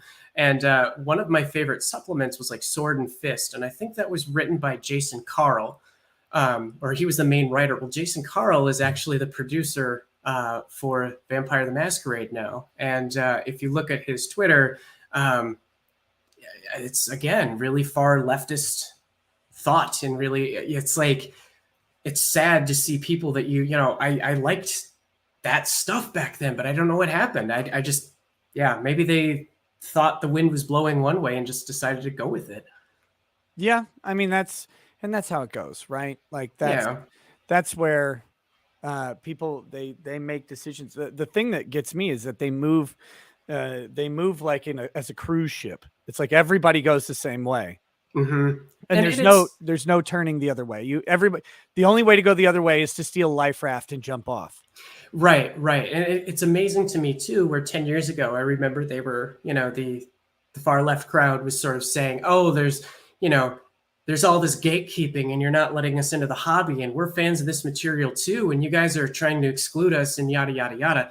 And now you have books that, like Vampire the Masquerade, which says you are not allowed to have this political mindset if you want to read our books. And then it gets even worse for some of their own stuff. Like, look up, I swear this is real. There's a tabletop game called Thirsty Sword Lesbians.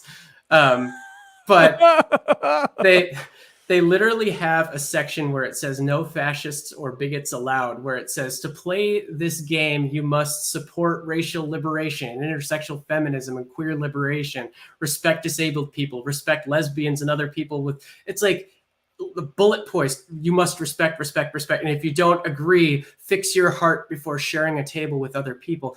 I don't ever recall any of that. And the worst, most, neckbeardy, insular dudes rolling dice at conventions, I never once encountered that kind of, bigotry against people that are different than those who want that game to play with, you know? Like, Right. of course, like, you can't play, you're a girl, or like, that is so far removed away from saying, if you don't believe in this, you should talk to a friend to talk about where you went wrong in life. It's like, how is that not gatekeeping, and how is that not a lot more vicious and vindictive? Well, I mean, here, look, this is what role playing used to be, and I'm gonna show a picture on the stream, and for everybody, including the YouTube censors, the picture is censored. Okay, it is censored, but this is what role playing used to have as part of it. Look at this. Oh, Jesus. This is part of. This was, a thing you could buy, a set of miniatures to use with your game. You would never see this now. Yeah. I mean, it has a mature content warning on it or whatever. I won't keep it up too long because YouTube is really picky with this stuff lately. But I mean, they actually, this type of stuff was incorporated into it because you had a fantasy setting that has is what I kind of liked about Game of Thrones, the grittiness of it. It's like, this is not a friendly world. And it's what I like about Goblin Slayer, even though Goblin Slayer is goofy, but it's the idea. This is not a friendly world. This is not safe for you. These are murderous, rapacious little monsters and beings everywhere. And it's the same thing with Dungeons and Dragons and fantasy settings or historical settings. It's like, no, we don't live in this highly protected, civilized Western ideal world anymore. We're in fantasy now, and bad things do happen to you, or they're supposed to. And most of human history was rather brutish, horrific, nasty, violent. Pick your poison. Any section, like, it's sort of a miracle that we exist in the day and age that we do, given the blood-soaked history that we all sort of inherited. So I think releasing a supplement by that is not endorsing slave markets. It's simply saying that this is a thing. If you want to buy the thing, you can do that. If you don't, then you don't have to. Nobody's forcing you to do that. Yeah. Oh, do I find it distasteful? Yeah, I guess I do, but it has a right to exist. I find it tasteful. No, I saw that and I was like, this is amazing. I was actually holding that box. It was a personal collection that someone had. It was still like in its shrink wrap and everything, but it was like, it's like this existed. This is what fantasy used to be about, because we could live in a world of fantasy where you could play a slave trader. You could actually do that, and you could do everything that entailed and not be like a horrific racist bigot because you chose to role play a character in a setting. Like the setting has slavery, but so no players can ever do it though, because that would be racist. So does that make the dungeon master racist for introducing the slave character? Like, how do you get around this conflict? And the way that they've chosen to get around the conflict is to pretend things like slavery don't exist in these settings. Yeah. Or it's just like, if you didn't want to involve yourself in a game like that, why don't you just not play? I'm not, sorry, dude, this isn't doing it for me. Yeah. Someone can take over my character, or you can kill it off and peace, guys. I'm not comfortable with this. And they can either say, oh, you know what? We didn't mean anything by it. We can modify the table rules or whatever. Or they could say, all right, well, we'll call you for the next module that doesn't have this. And it's fine. It's simple. But I think what's most insidious about this is that it's, in a lot of ways, they're trying to control your imagination. They're like the vampire mythos. Vampire the Masquerade is sort of the default vampire mythos in terms of tabletop. You don't really have any other options out there. And it's like, whatever they say is now going to be written and considered lore. Well, it's like, no, vampires can be anything. That's the point. So yeah, it's like, maybe we should have difficult stories outside of a very clean and safe and sanitized existence. Maybe our heroes have to be heroic, and maybe the villains have to actually have, villainous intent. Well, and the idea that you would take vampire or werewolf which kind of seems to be these two kind of go hand in hand. Mhm. But you take werewolf, which is this carnality, right? Like that's werewolf is a double metaphor, right? It's Yeah. women on their period, and it's also carnality. Like that's the two things that you've got going. Or you take vampires, which are it's seduction and lust. And to the point where Dracula was, when women were in his presence, they were allured and unable to control themselves, right? Like that Mhm. was the thing. I actually really liked that about the movie Dracula 2000, which was a cheesy kind of shitty movie it's a guilty pleasure. But when Dracula walks by or is walking around, any of the women that see him, they all they did a good job with this. They all stop and just kind of turn and just subconsciously are drawn to him for just a second as he walks by. And it's like, that's what vampirism is. So to take out the sexuality, to take out even the assaultive or I don't know if it's assaultive, but you know what I mean? Like this Right, the viciousness. How about? well, no, I'm thinking more like I don't want to call it seduction, but basically the soft assault, right? It's without consent. It's Sure. not necessarily violent, but women were unable to resist Dracula. Like that is a metaphor for literally being enthralled to the point of intercourse, right? That's what they're saying. And there's no consent given, they're unable to. And so it's a metaphor for what we currently call sexual assault, even though it's not violent. But to try and take that out of vampirism is to remove what vampirism is signifying. Right. Or even to say that vampires, if you think about the mythology, they've been around for hundreds and maybe even thousands of years, but that sensibilities are now going to be the same to those people who've been around in history's past, are going to be, a sanitized and polite version of how, no, history was pretty bloodthirsty and awful. So rewriting everything and scrubbing that away, it's like, I think that is ultimately more dangerous in the long run, just to pretend that this stuff doesn't happen, because it can fly back with a vengeance. I always wondered, how is it that the iconoclastic movements of this stuff happen, but you see this sort of weird revisionist hysteria take place throughout history. And it's like, no, these ideas, they deserve to be around, even if you don't like them. Well, I mean, the idea, this, okay, so I got it. Right. It's Weinstein. That's Dracula, right? He's power, he's prestige, and he has control because of these things. So you have a vampire, and vampires tend to be in like the Anne Rice books or whatever, or wherever you want to go. They're old, they're moneyed, they're like an aristocratic class, and they have this power and control because of their vampire powers. They're able to manipulate and gain their way into upper society. But because of that, you have someone like a Weinstein who is able to get away with this stuff. And it's like, if we stop telling these stories in crafty ways, then we stop getting people aware of the danger that's out there. This is what power can do to someone. It can make them into this.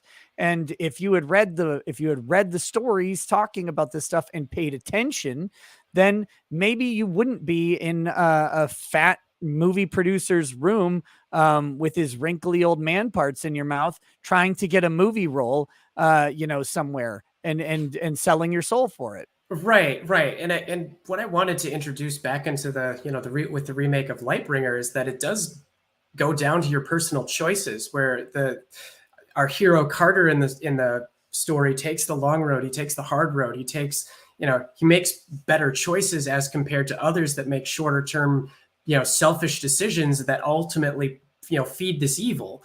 Like if you had a villain for, like, everybody hates Adolf Hitler, right? Well, wait, what if Adolf Hitler was a vampire? What if this tyrant, that did all these terrible things could not be killed, right? Like, or just existed timelessly, that not even age can, just imagine if the boomer generation, for example, were vampires, right? Christ. We'd be paying Social Security forever. Right. Imagine that tyranny that would exist and that misery that would exist for time immemorial. It's stuff like that yeah.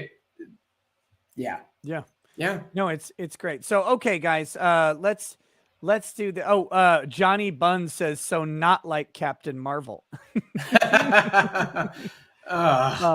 Okay, and Cinema Queen has asked the question. Okay. Balls or no balls on your fuda? No balls. No balls? Well, I mean, I had balls so big I had to have them surgically removed. Yeah, but that's not, you're not the. Well, I mean, maybe you're not the fuda though. You're not supposed to be the fuda in this question. It's what do you prefer on the fuda? You seem to know more about this than I do. I guess I'm confused by the question. You're going to have to answer it. Well, I'm on team balls. I always have. Okay, fair enough. Because if there's going to be a penis there, it should have balls attached to it. Look, I'm just being consistent. Oh God. Okay, I could see the logic in that. Sure. Yeah. I think the Whitest Kids You Know had a sketch about, if there's balls attached, then it's not gay. Or if there aren't any, then it's not gay. I forget the sketch. Yeah, that was where my brain went. We're ignoring that though, because the question is, should the fuda have balls or not?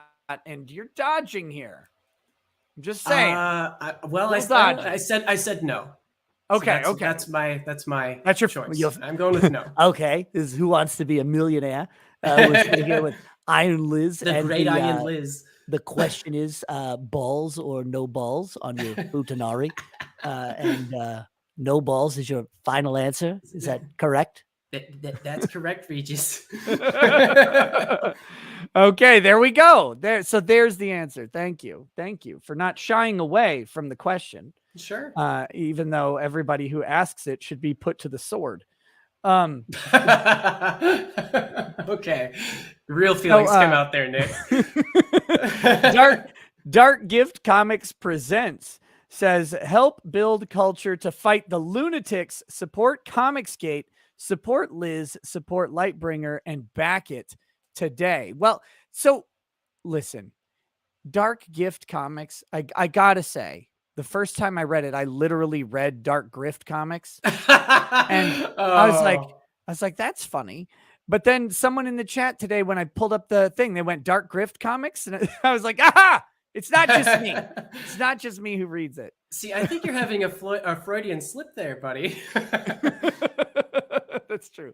Yeah, that's true. So yes, here, guys, Lightbringer is here.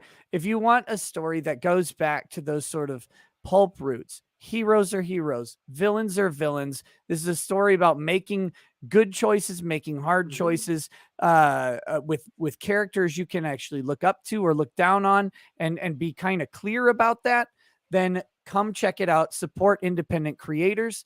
You have all sorts of levels of book that you can buy. I mean, you can go to the featured perk, which has the Searing Light of Justice. This is going to have some goodies with it. Yep. But you can also get posters and cards and variant covers. But you can even go at the entry level of getting it just in PDF form if you prefer to have that digital copy of things. I know a lot of people like to read. They like to read comics on their devices now. It's becoming a new thing as people get used to it. Well, definitely too in the Biden economy, since you can't, if you're overseas, shipping and all that, trying to get something. If you're abroad, $10 can get you a digital copy. So it's kind of handy. You don't have to wait for the ship time. I can't believe it costs more if you're abroad. But no, so by the way. Thank you. And you've got so the Vic King cover here. You've got the Anthony Romano cover. Mm-hmm. There's the blacklight wall tapestry with cover A, and then cover B. This one, for whatever reason, doesn't have the picture, which is that's weird. It's just beneath it there. It's that's actually kind of a blacklight poster or kind of a wall tapestry that it has a really cool dual color thing. It's the Dark Gift Comics is actually our producer. So if he released these for his book Hunting Alice, and so they're really pretty cool if you want to check those out too. So we did that for his variant cover and for the other one. You can The get main one. both covers. You can get covers and sketch cards that come with it. There's all sorts of different options for you to pick out whatever level of support you want to do. But Yeah, and I always encourage people to support independent creators because the stuff that's non-independent that keeps coming out, it has this common theme. It's all shit. yeah, it kind of is. Like the only in the independent scene now can you tell interesting stories. Like the artist Vic King, for example, he illustrated what can best be described as a comic version of like a German expressionist silent film. So it's like that would not exist under DC or Marvel, but there exists an audience that bought it and supported it. And, you know, there's other great stuff out there too, like Cyber Frog and Samurai versus Dinosaurs and all cool stuff. It's like the spirit of creativity and optimism is still there. So it is. And it's all about people going, wait, I want to make a thing and I'm going to put it out there and people will either buy the thing or not, but I'm going to make it. I don't need someone to give me, we no longer need anybody to give us permission.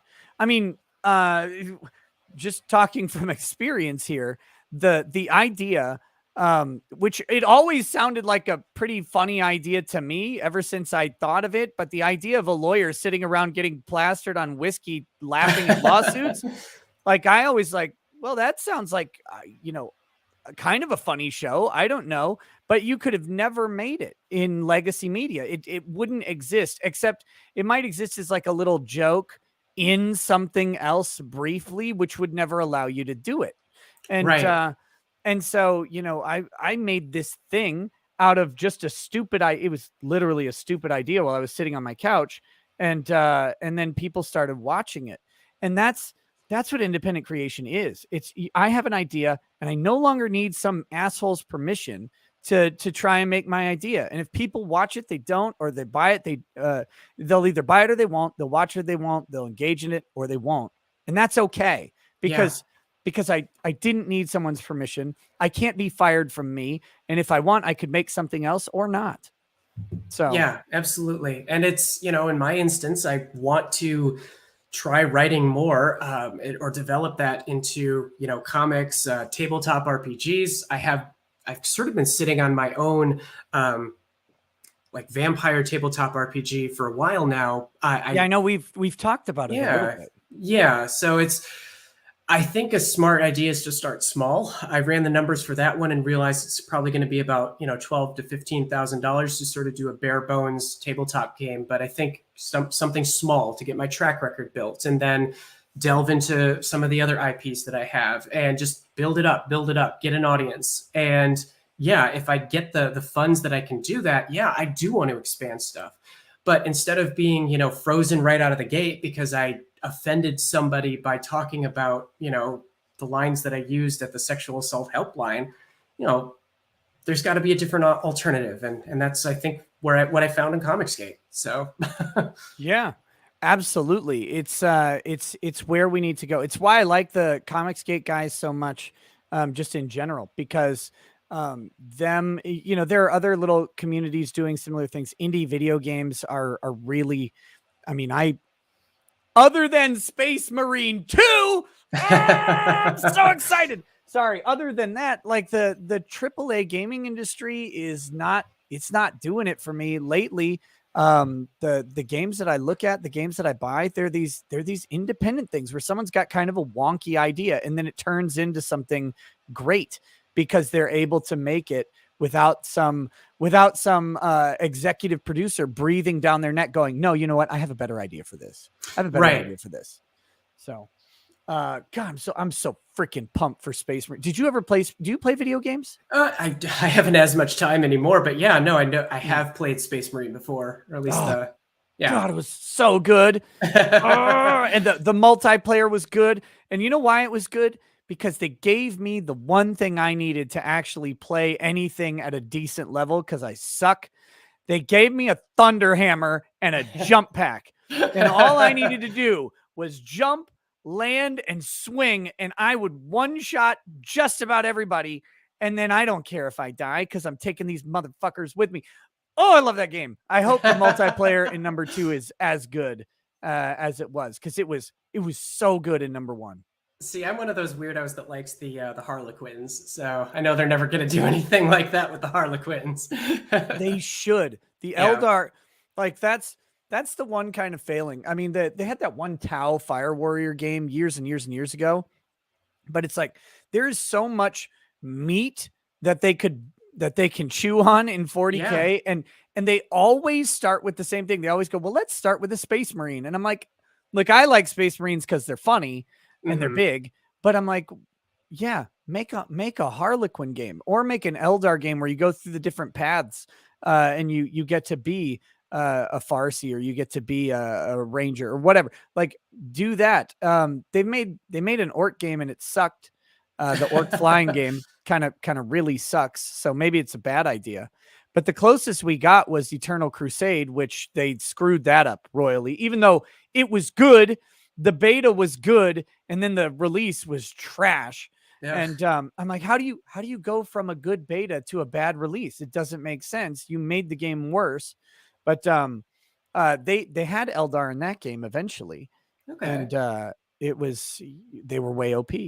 Yeah. Well, joke's on them. They brought Slaanesh into the universe, so that's their fault. That's true. They're OP, but when they die, they get the big PP. That's what happens. So that's right.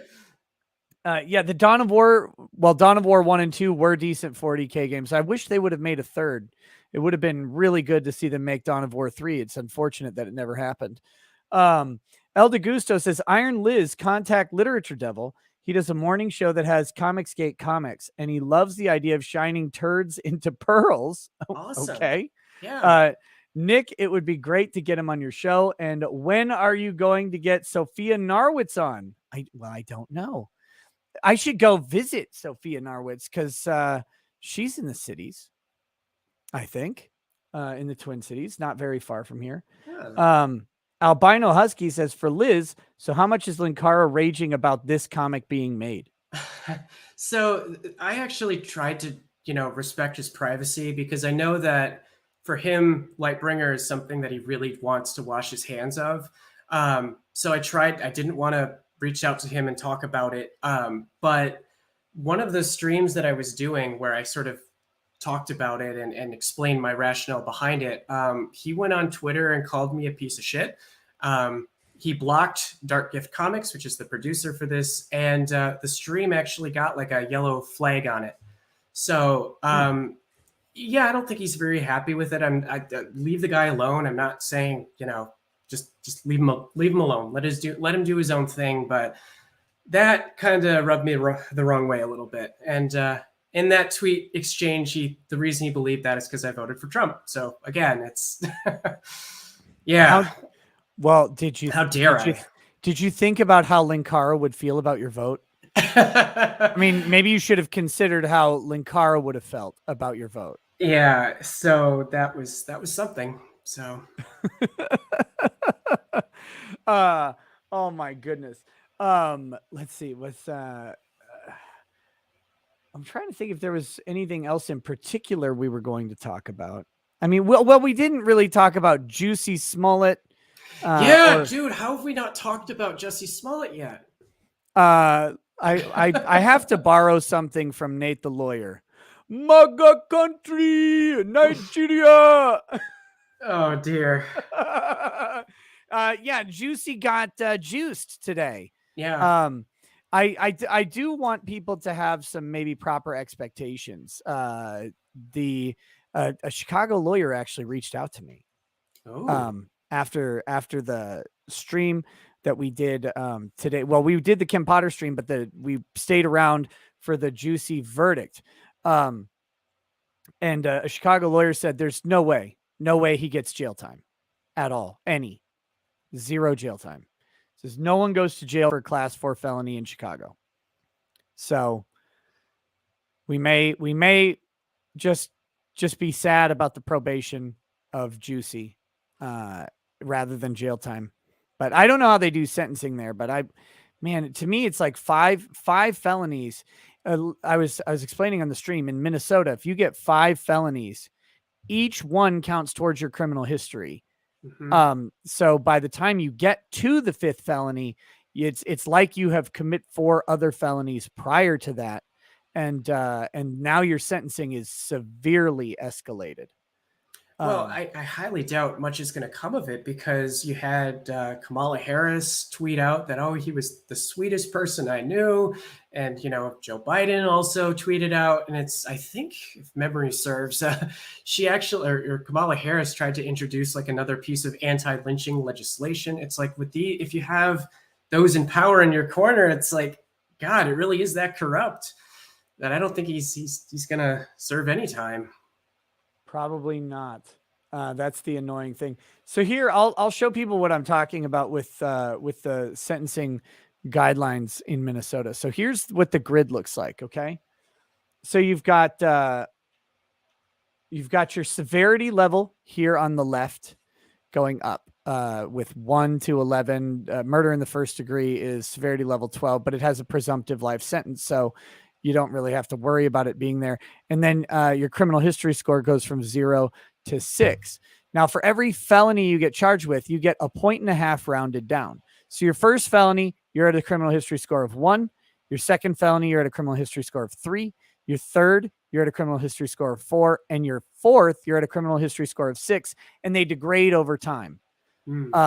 So you're at a criminal history score of 6 for your 5th felony. So in Minnesota, if you have 5 felony charges, you'll be at a criminal history score of 6 by the time they sentence the 5th one. And even the lowest severity, you're going to serve 17 to 22 months in prison.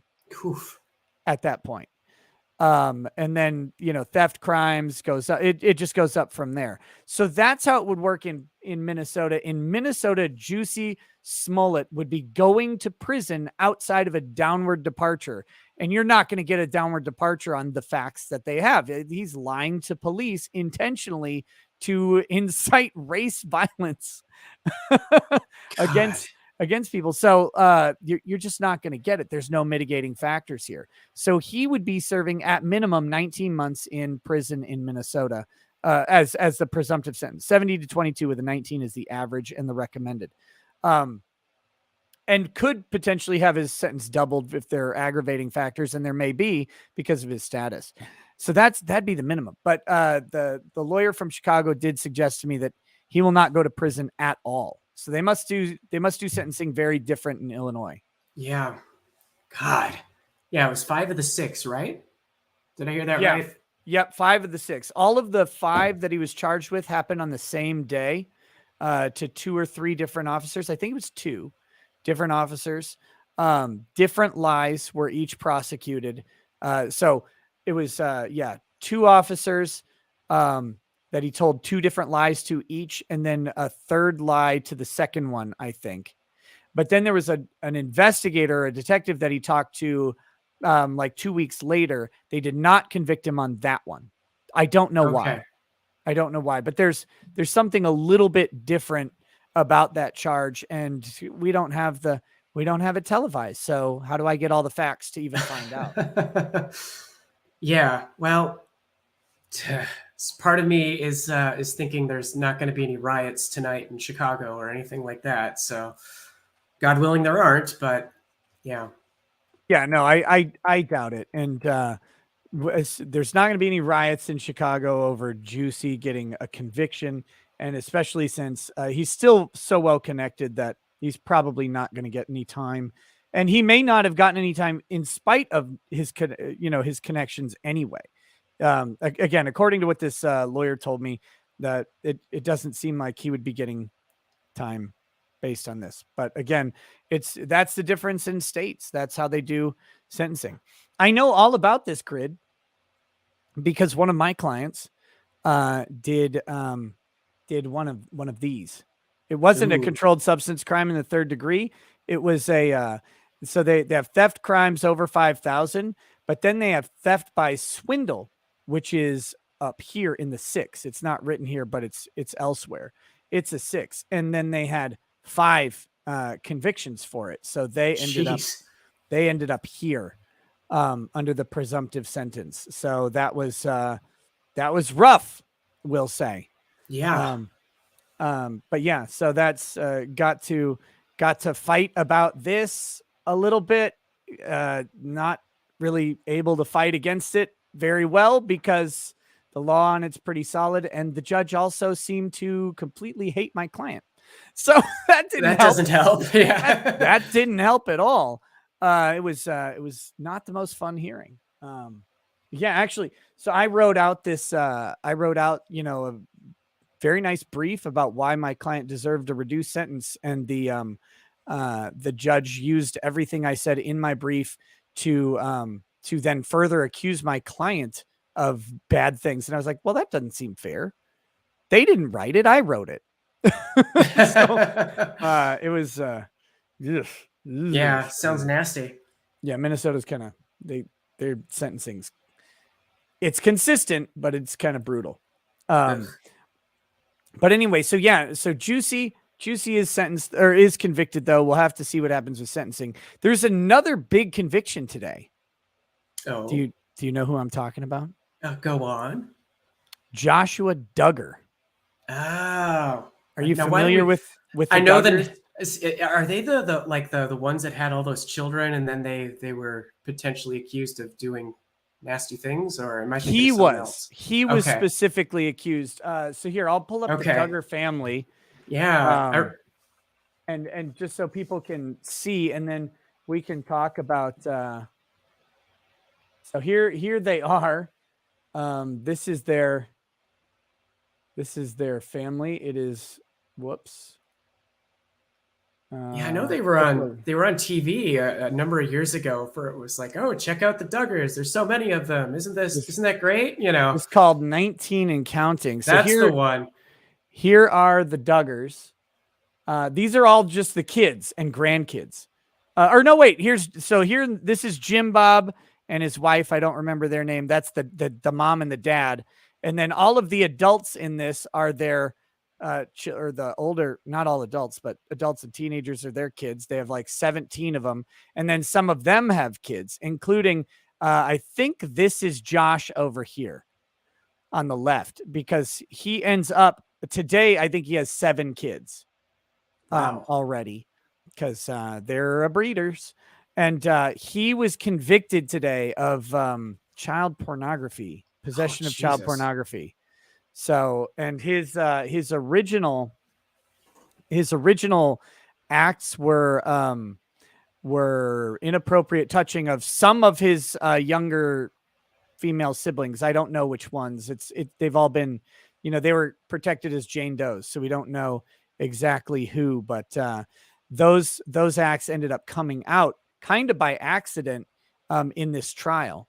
Though they were sealed records that were accidentally released by the court clerk. And then because they were accidentally released, they became part of the public record because they were published by a magazine or something like that. And then they were able to be used in court to show that he had a pattern of abusing children, which is one of the only kind of propensity patterns that you get to use. But yeah, so not good day for Josh. Not a good day at all. He dug himself a hole. Unlike Jussie Smollett, Josh Duggar is going to prison. I don't know what the sentencing will be, but he does not get to go home even today. He goes into custody because that would be a potential flight risk. So yeah, he will be sentenced, and it will not be great for him. Big and nothing of value is lost meme. Enter that here. Yeah, I mean, frankly, like it's weird because it's like, you kind of feel bad for some of the family members, I guess. Sure. But at the same time, it's like this guy was a problem. I mean, he was a problem for a long time, and all of the whatever efforts the family, they claim they took some efforts, they tried to get him counseling or whatever. There's a whole stories about it, but they obviously weren't good enough. They didn't go with castration or a bullet to the head, because that would have been another reasonable response. But well, I'll tell you what, Joshy boy, we're gonna catapult you right into the frickin' sun.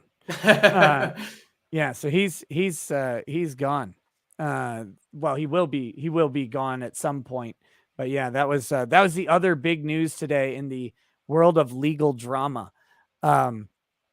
but we'll see how that turns out for those guys. But that's so I guess that's the main news. I do have a bunch of super chats to read, and we may Sure. have some questions in there. So I'm gonna read Okay. those, and then we'll go and then we'll probably wrap up. I am exhausted. Gee, I don't know why. I mean, given all the, with the Rittenhouse stuff and now the other one that you're doing during the day, God, you work a lot, sir. Yeah, I've been working a lot lately, and it's the short sleep hours, which is my fault because like I normally would go to bed at 5 or 6. And so I obviously can't stay up that late if I'm waking up or trying to wake up at 8:15 or whatever. But I still can't just go to bed at right away when I'm done with the show. My brain doesn't shut down. Yeah. So can I have to imagine. go wind down for a little bit, like watch some YouTube videos, sit by the fireplace. That's been my nice relaxing thing lately. Is just I leave the fireplace on. It's 1,000,000 degrees and I sit by that and I'm like, oh, I get so tired. But so that's how that's how I'm winding down, but it still takes, another 30 minutes to an hour after I have to go clean shit up upstairs because these damn kids. But yeah, so I'm really short on sleep the past couple days. Understandable. But okay, so we've got let's see, Jillian Seed says, isn't Linkara also right-wingish, or at least used to be? He purported himself to be a long time ago, but he has gone way hard the other direction now. So, yeah, not anymore. There you go. Just Cause says, I don't mean to offend, but I'm sorry. It's XX or XY. Yeah, that's unless you have a genetic mutation. Right. Which is an extremely rare condition. Yes. But it does exist. But yeah, no, I don't think you're going to find any disagreement here. Nope. Dark Gift Comics presents, says, Liz is based AF. It's an honor to be working with her. Aw. Let's see. Squizgar. I think that person might be biased. Squizgar says, you think? says, I mean, technically, Liz is not packing anymore. Well, No. True. In one way, you're correct, sir. You're right. Yeah, that's the anime guy says, hey, Nick, can I link Inglewood book 2 from Micah's Indiegogo? Where we're halfway to the goal and it would help him out this Christmas. The anime guy, sorry, I didn't read this earlier. I mean, you can't because you're not a mod, but I don't care if people if you want to say something about it and tell people to go look for it. Yeah, check that's it out. fine. And if the mods have that link, they're free to share it. It's Inglewood book 2 from Micah Curtis. Oh, I actually know Curtis. Yeah, he had some involvement, right? In Channel Awesome. Yes, he was. Micah Curtis actually was a writer for Blistered Thumbs, I believe. And Blistered Thumbs was an offshoot of Channel Awesome that really didn't get the support or funding or anything that it needed. Yeah, no, I know Micah. He seems to be a pretty solid guy. So yeah, definitely check his work out. I think I've had him on the show. We've talked before, and I know we've talked. I think we've talked on this show, and he's always been a cool dude to me. So yeah, so definitely check out Inglewood book 2. I think he was on talking about Inglewood book 1 back when he made it, if I'm remembering correctly. That would make sense to me. So there you go. Yeah. Corrections 101 is upgraded to super lawyer. Thank you. Darren Kern says, Binger, Nadler, Rosenbaum, Huber, Rosenbaum, same race, not white. Well, you have 2 Rosenbaums. I really like Rosenbaum. That was the Blazing Saddles joke. Sorry. Did you see Blazing Saddles? That was a little bit too brazen, I think. So yes, I know Blazing Saddles. What are your qualifications? Rape, murder, arson, and rape. You said rape twice. I really like rape. Again, you couldn't produce that anymore. No, nope, not at all. It would be canceled. Uriah Wright says, so Liz, when are we going to talk about the green M&M Fuda in the room? I mean, elephant. So that was another one of the fetishes, apparently. It was Linkara had a attraction to the green M&M, apparently. So Yeah, that's Make of that what you will. Yeah, well, that's the only lady M&M, to be fair. At least he's not attracted to like the red or the yellow one. I think that would be worse, right? I'm not up on my M&M lore. I guess I couldn't tell you. Well, the red and yellow one they at least have male voices, and then the Right. green one has like the eyelashes. And she's got acts the boots, I think, right? She's supposed to be the sexy one. Did they do one thing where like she unzips her green shell and it's just a chocolate underneath? I'm pretty sure they did. It sounds like something they would do. It sounds like something they would have done at least. They can't anymore. That'd be bad. Well, Tom, go ahead. I was gonna say that's the exact kind of eroticism that creates interesting art or interesting writing on fetish websites. But yeah, people are saying yes. Yes, they did. They did do that. I remember. Yeah, I remember it was one of the commercials. But Tom King says nothing to say tonight. Just wanted to throw you some cash. Have a great night, buddy. Hey, thanks, Tom. Very much appreciated. Uriah Wright. Read that one. Redacted says chat's entertained with the QQs. We good. I think. Well, 2 Qs means like crying, right? I think. I thought that was 2 T's. Well, I have no idea. I don't know. What is QQs are? What are QQs? Saint Umu says so many triggered woke white right-wingers in the chat. Yeah, there's some people early on, and it's that's their thing. Andrew War Snowboard says Arms Girl's arms were stolen from Henry Cavill, and he has yet to steal them back. Shortest arms in Hollywood. Just Cause says XX and XY. No offense. Apologize if I offend. We answered your first one before. Mm-hmm. It's or the biological reality is real. Yep. Biological reality is real. Oh no. Amateur Ant says, Nick, I bet she could literally give you a handy for hours with those man arms. I will get a galaxy-sized restraining order against Mars Girl if those arms ever come anywhere near me. Gross. Josh Johnson says, off topic, cop mag dumped a guy in a power chair. Am I wrong for saying flip his scooter? People, I don't know. Am I wrong? Shouldn't have shot him. No, you're not wrong. There was that cop. That's the Arizona power scooter shooting, the rascal shooting or whatever. 9 rounds into that guy. Jeez. And from behind, and he didn't appear to be an imminent threat to anybody at the time. And that shooting looks entirely wrong. Oh, yeah. Entirely That'd wrong. be pretty hard to justify, I would think. Cinema Queen sent me the something here. Let me see. I have to check and see if there's music in it, Cinema Queen. Just a second.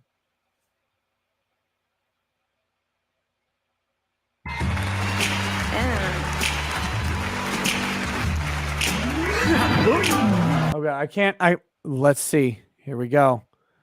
You guys could probably hear that, couldn't you? Yeah, we could hear that, or I could hear that. I didn't realize I still had the screen share actually on. So, but here we go. Oh, there it is.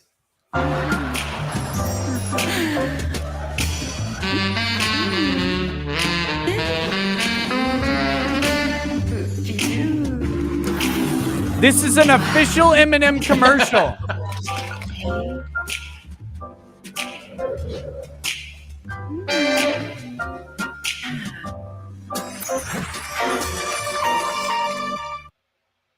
That was real. That exists. There you have it. There you have it.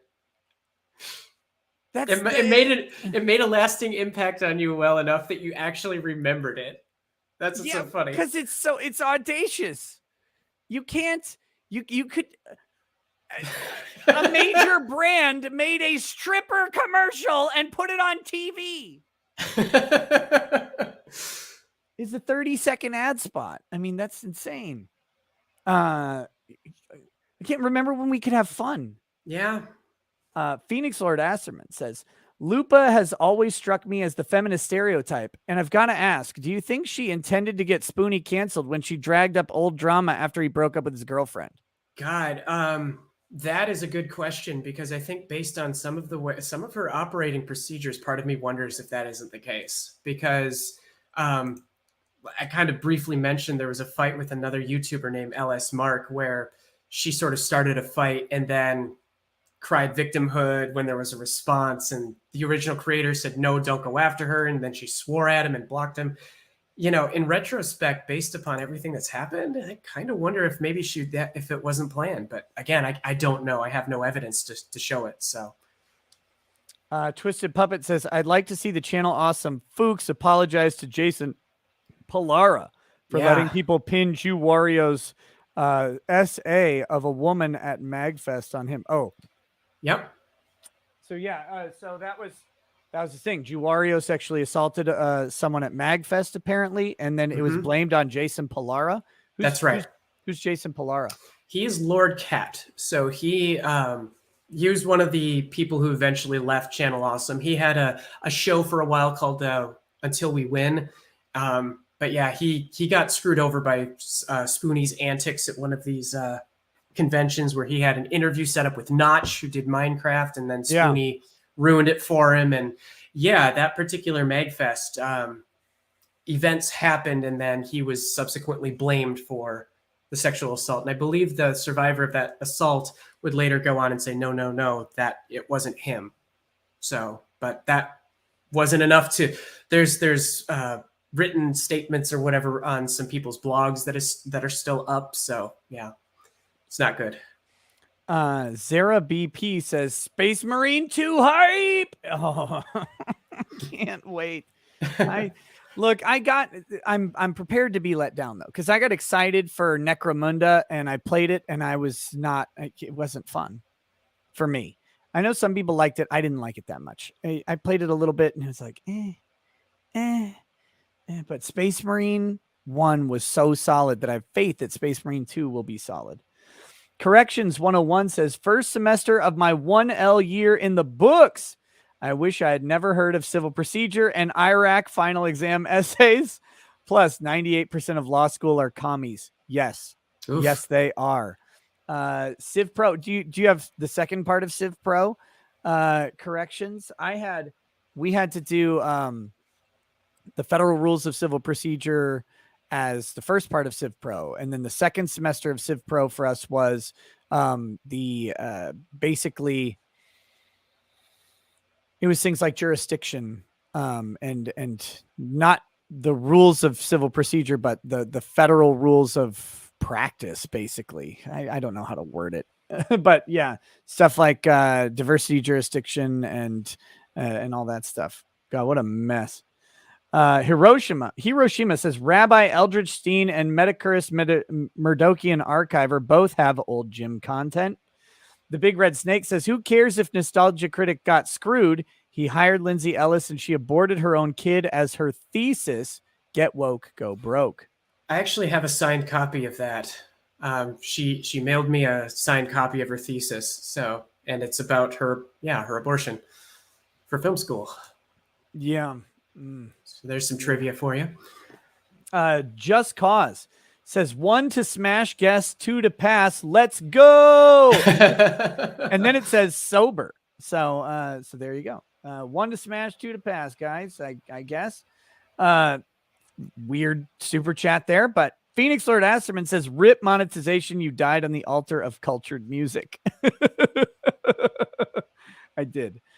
Dapper Wolf says, Neanders did the same thing with her edgy song called Puff Puff Kimochi, calling anybody who liked it pedos. Really lost respect for her. I don't know who Neanders is. I don't know that one either.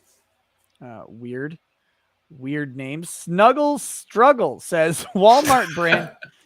Walmart brand is taking over competition out the door. C&H sugar and Louisiana hot sauce gone. Only great value Walmart brand, anti-competitive in my honest opinion. First of all, I'm a Tabasco fan. Oh, really? Because of deep family lore about Tabasco. But that being said, I don't dislike Louisiana hot sauce, but yeah, it's I don't like their other Tabascos though, like just the regular one. I just want the regular vinegary mess with some hot in it. But yeah, I'm a fan of Tapatio myself, so that's good stuff. I Mhm. like it. I like it. Tabasco is gross. No, you're gross. Noir 777 says, Rackets, have you watched the Space Marine 2 trailer yet? I have. It's being made by the team who made the World War Z game. It looks awesome. Ooh. You know what else I watched? I'm really pissed off now. Vermintide 2 is releasing the Warrior Priest job subset for Victor Saltspire. I never played that character, which that pisses me off so much because that's the it's big armored character with a big fucking hammer. That's exactly who I would play, and it's Saltspire. Damn it, I'm angry. Crusader Saracen said Orson Scott Card is lefty, but more importantly, a Latter-day Saint and therefore a non-Trinitarian heretic. Gross.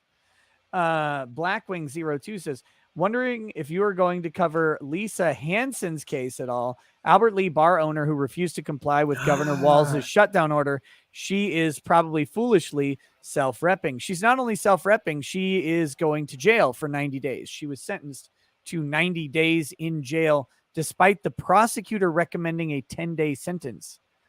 The judge decided to go with 90 days and yelled at her for endangering the public health. That doesn't sound political at all. Not at all. No, so I would, I just got some information about it before this stream, so I'd be interested in covering it. Maybe I gotta look into it. It might just be a short video though. But it, like, you want to talk about sentencing? The judges have a lot of leeway on misdemeanor sentencing because the felony sentencing has the guidelines. Misdemeanors do not. And so, up to 90 days is the sentence that you can get.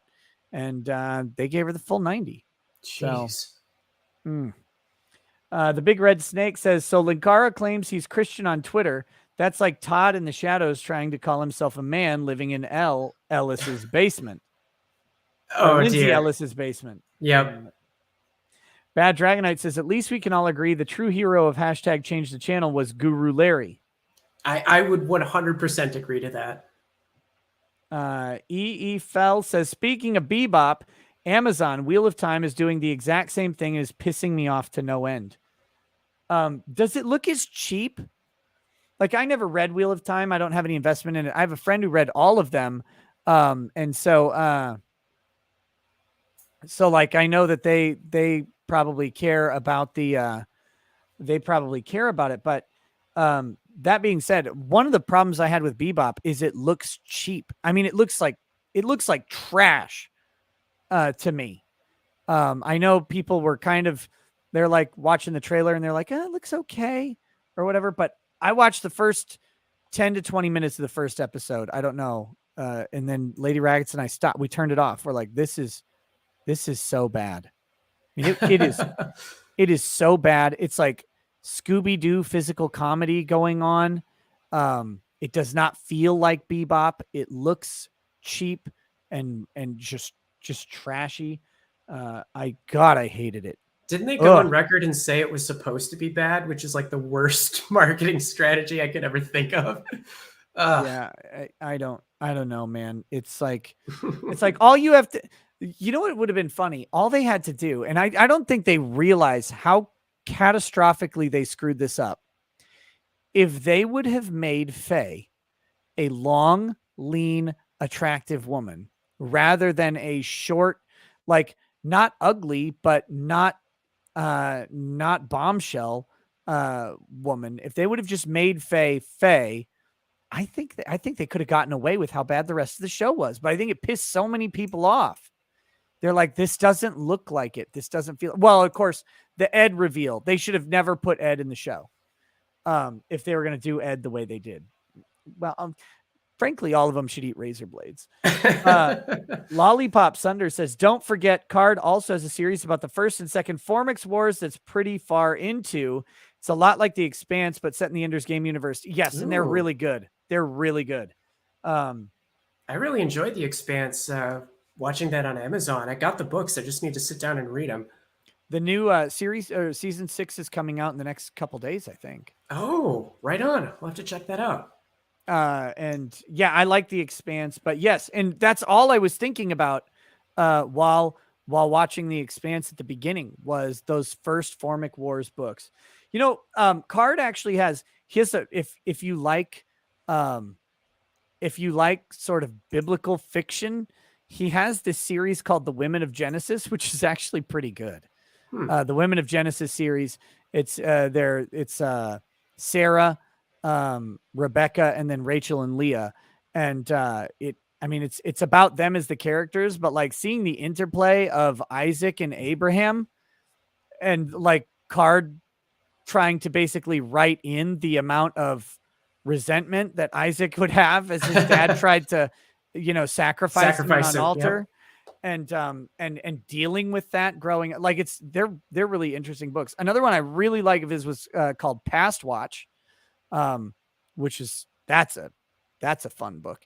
And then the other Card book that's great, and this is where I think Card is absolutely at his best, is because it's like the Bean books, is called Empire, and it's about an American Civil War in the very near future, and Empire is great. And Card writes like compelling political military thrillers.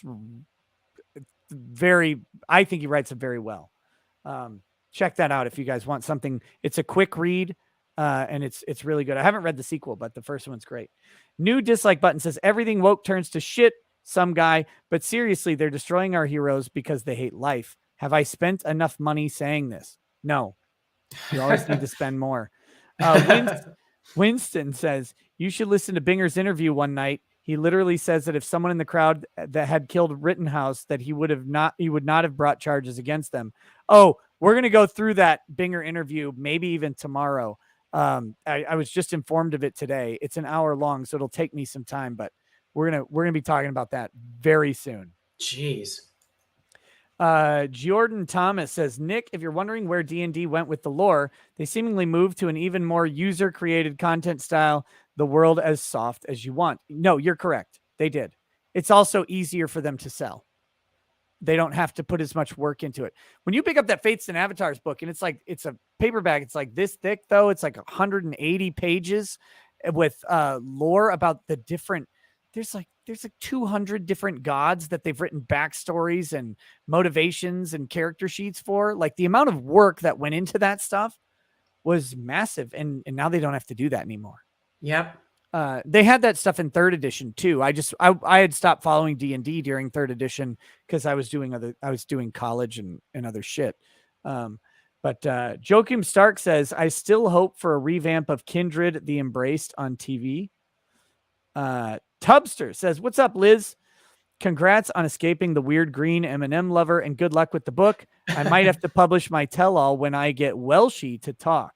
Oh, well, thanks for backing it, and thanks for your support. Is Tubster a Channel Awesome person too? I vaguely recall the name. I think they might have been in Razorfist's Discord the other day, and I might have been chatting with them. I don't remember though. I hang out there quite a bit, so I know I've seen Tubster for years in my chat, in and out of my chat and stuff like that. So yeah, I don't know the backstory of Tubster, but I do remember seeing their name quite a bit. Charlotte Williams says, Iron Liz, where can we find your old reviews? I used to show my players your AFMBE video a lot. Also, the Battletech video was great. What's AFMBE? All flesh must be eaten. Oh. So it's a zombie game. Yeah, unfortunately, all of my old reviews were on blip.tv. So when that died, it took all that stuff with it. Now you can find a handful of mirrors. I think the Iron Claw review is still floating around somewhere, but I think most of those are those. Yeah, I lost those when Blip went under. But I appreciate it. Thank you for watching. That's really flattering. Dark Gift Comics Presents says, thank you to everyone backing. You all rock. Not Applicable says, this is MAGA country. Around Average says, got inspired to start my own YouTube channel thanks in large part to you. Tested all my equipment while listening tonight. Thanks, brother. Get it.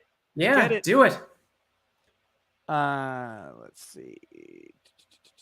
Jackson Kai says, Vulcan approves of your Thunderhammer playstyle, Nick. Can't wait for Space Marine 2. Thank you. Thank you. Man, one of my favorite book scenes is when Vulcan has been captured by Conrad Kurz. He's been tortured over and over and over again. Vulcan gets his hands on his hammer. Now, his hammer has a button that will actually teleport him to his flagship. And he presses the button, and Conrad just laughs at him. He's like, I disabled your stupid teleporter, you idiot. And Vulcan says, you forgot something. Conrad says, what? And he says, it's still a hammer. And just crams it right into his face. It's like, oh, yeah. Mandy Karavichus says, I heard the judge put execution by hanging on the sentence table for Juicy. Oh, no. No. Skeet Neat says, Iron Liz, for the love of God, convinced Nick to watch Nostalgia Critic and Kick-Assia. Oh, God, that's an exercise in pain. Yeah. Now, if you want to watch their anniversary movies, I actually just sat through Suburban Nights not too long ago. And it's one of those things where you're just sort of like squirming in your chair in frustration because you're like, I can't look at this. It's too cringy. So. EA, yes, Vulcan was shouting MAGA country while swinging the hammer. He was. Exactly. So Vulcan's one of the Primarchs, and he's black.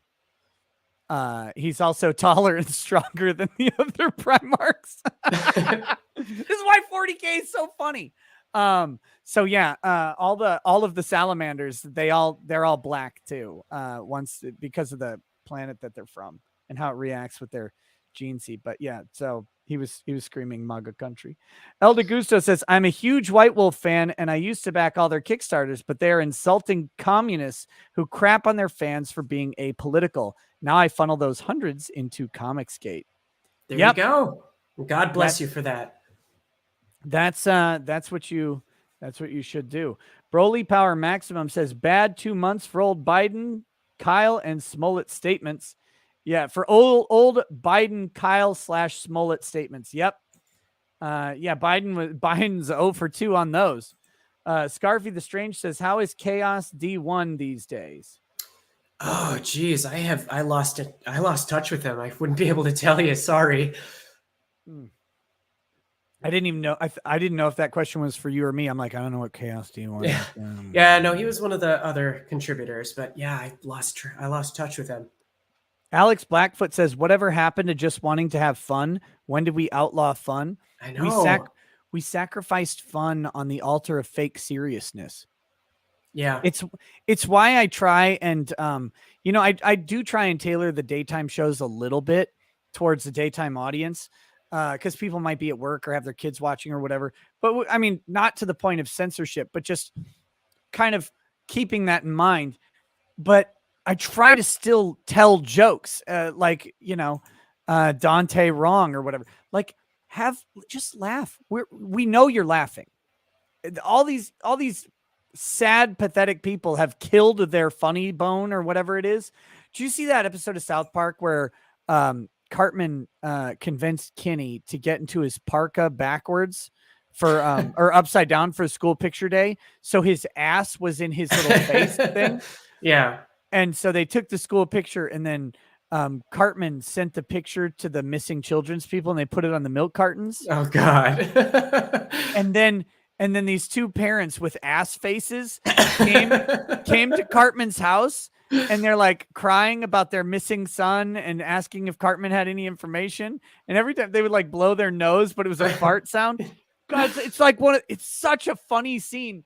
And then when they get done, Cartman's like, I pulled my funny muscle. I couldn't laugh. I couldn't laugh anymore. He's just somber and defeated. And they're like, that's guilt, Cartman. You're such an asshole. He's like, no, I pulled my funny muscle. Come on, guys. But these people, they've perpetually pulled their funny muscle. Or they're lying. One of the two. I think it's actually a little bit of number two. I think that they laugh. I think they laugh in private, but they cannot in public. They will They have to get angry so that they don't laugh. Rather than laugh so you don't cry. It's like cry and scream so you don't laugh. But in private, I think they still do laugh. They still do tell racist jokes, and they still do. They do that, but they just oh no, not in public, because then I'm a bad person. It's like, no, you're a bad person for lying. That's what makes you bad. Right. I think there's a lot of projection that goes on, and there's a very famous statement: "Always accuse your enemy of what you yourself are guilty of." So, I think they do a lot of that. Skeet Neat says, did you guys talk about how Chris O'Neill, pissed off Linkara from his One Plays videos? Oh God. Sorry. Yeah, so Oni Plays, I would love to get in touch with him. So he did a spot on Donald Trump impersonation, and in that he's like, "It's me, the Lightbringer," for Linkara. And I think he's genuinely somebody that was a fan of the past material, but Linkara is just so bitter about any sort of, perceived making fun of him that he just, he's person non grata. I would love to talk with Oni Plays. So if Oni Plays is out there, yeah, send a DM to Dark Gift Comics on Twitter. I'd love to chat with him about it. There you go, definitely. Audi Joe says, President Trump revealed to mainstream media your coverage of the Rittenhouse trial confirmed. Thank you. Oh yeah, and there's more. It'll be interesting to see some of these other trials. I don't know that we're gonna have anything like, I haven't seen anything like a Rittenhouse since like OJ. Maybe you had Jodi Arias chick or whatever, Scott Peterson, but those trials are really rare. But I'm curious to see, as people start getting turned on to watching trials. I mean, hell, the fact that we had over 13,000 people watching the Kim Potter trial is on YouTube is something that I would not have suspected. And I think as the word gets out and we're covering more of these trials, people are going to watch and they're going to see the justice system. And I think other people are going to start covering them more too, because that's how it's going to go. And that's how it should go. More people covering this stuff. But yeah, people are maybe people start engaging in the justice system that we all pretend doesn't exist. Because for a lot of us, we try to just stay away from it. But they'll all see how bad it is. Snuggle Struggle says, drove through St. Cloud yesterday, saw they have a Popeyes now and gave it a shot since you've given them a shout out before. Pretty good, yet no customers. You have to get the spicy fried chicken at Popeyes. I don't vouch for the spicy fried chicken and the fucking the Cajun mashed potatoes. I don't vouch for anything else. I mean, I'll occasionally eat the red beans and rice, but those are the things I will vouch for. And you're telling me Popeyes in St. Cloud is open? I did not know this. Huh. And now I will be going there, maybe even tomorrow. McDonald's close by with a massive line of vehicles, just confusing, lol. Well, yeah, you're in Minnesota. And I think Liz can confirm that Minnesotans are terrible. Yeah, definitely now after the riots. Absolutely. They always were in their own way. They don't like good food. No, they don't. Nothing is spicy. Everything is pretty bland. They're so like German Norwegian, and like to a degree that you would not believe. They don't really care for independent restaurants. It's chains are just fine. Yeah, pretty much everywhere in the suburbs is a chain. There's Minneapolis is one of the worst eating cities I've ever been to. It's weird to me. Now you can find good restaurants. One of my favorites is now it's called the Butcher's Tail, which was actually Butcher and the Boar. Yeah, that was downtown. Yeah, Butcher and the Boar got shut down for tax evasion. Oh, now in the exact same location is a place called the Butcher's Tail, and the menu is literally identical. It's the exact same. The staff is identical. It's the same thing. They're like, well, that one got shut down for taxes. New tax shelter open, and we'll get going. But yeah, I just ate there on Friday. Oh, so good. I was a fan of Murray's. I don't know if they're still around anymore or not. Murray's they're pretty solid. Murray's is still around, a very good restaurant. I did chef training as a senior in high school at the technical college. I would do VOTech, right? And Dunwoody? No, at Dakota County Technical. Oh, College. DCTC. Okay. Yeah, my my professor for chef training was the head chef at Murray's for a decade. Oh, that's great. And made the best gravy I've ever eaten in my life. The turkey gravy that he made for Thanksgiving was so good. But yeah, learned a lot about cooking and a lot about life from that class. It was a good class. Chef Val May, former Marine, worked security for JFK. I told him he didn't do a very good job. That's a good joke. That's a good joke right there. He gave me a long look. Let's see. What else do we have? That's a good joke. Scarvy the Strange says, look up the Hooch Fruit Stripper commercial. It beats Eminem. Thanks, Russia. Well, no, but Russia's always been amazing. So I don't know if it can, because America's sometimes weird about stuff, and to have a stripping Eminem was just something amazing. It really was. Phoenix Lord Asserman says, just make a Rogue Trader game that has a few factions and lets you explore some war-torn planets. I'd buy that 40K game. Yes, they could just do it like Destiny, right? You've got your Rogue Trader, and then you go and do dungeon runs a la Destiny as that, and you could do them on various planets, or you could explore Space Hulks or whatever. That would be pretty cool. I know. I have so many Warhammer game ideas. I could just sit there and be like, "Hey, yo, do this."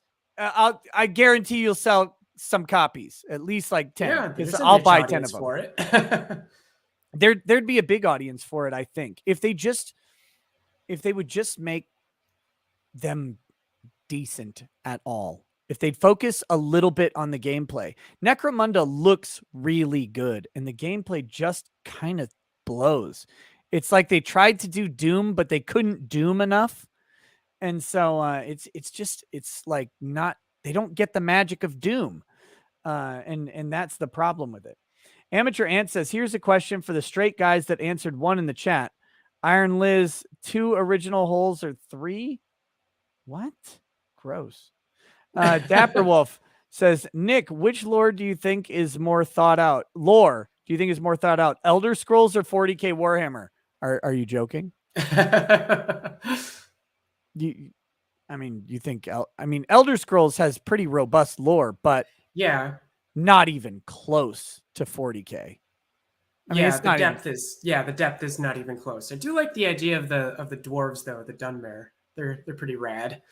Yeah, they're cool, but 40K has dwarves too. Yeah, the squats. Exactly. They just disappeared somewhere, I think, right? Kind of. So that's an interesting thing. They left the squats. The Imperial records assume that the squats planet was consumed by Tyranids, but they don't actually know that. And they've left it ambiguous. So they can always bring the squats back, and they probably will in the next couple of years because they're a money printer. If they release a squat army, people buy it like crazy.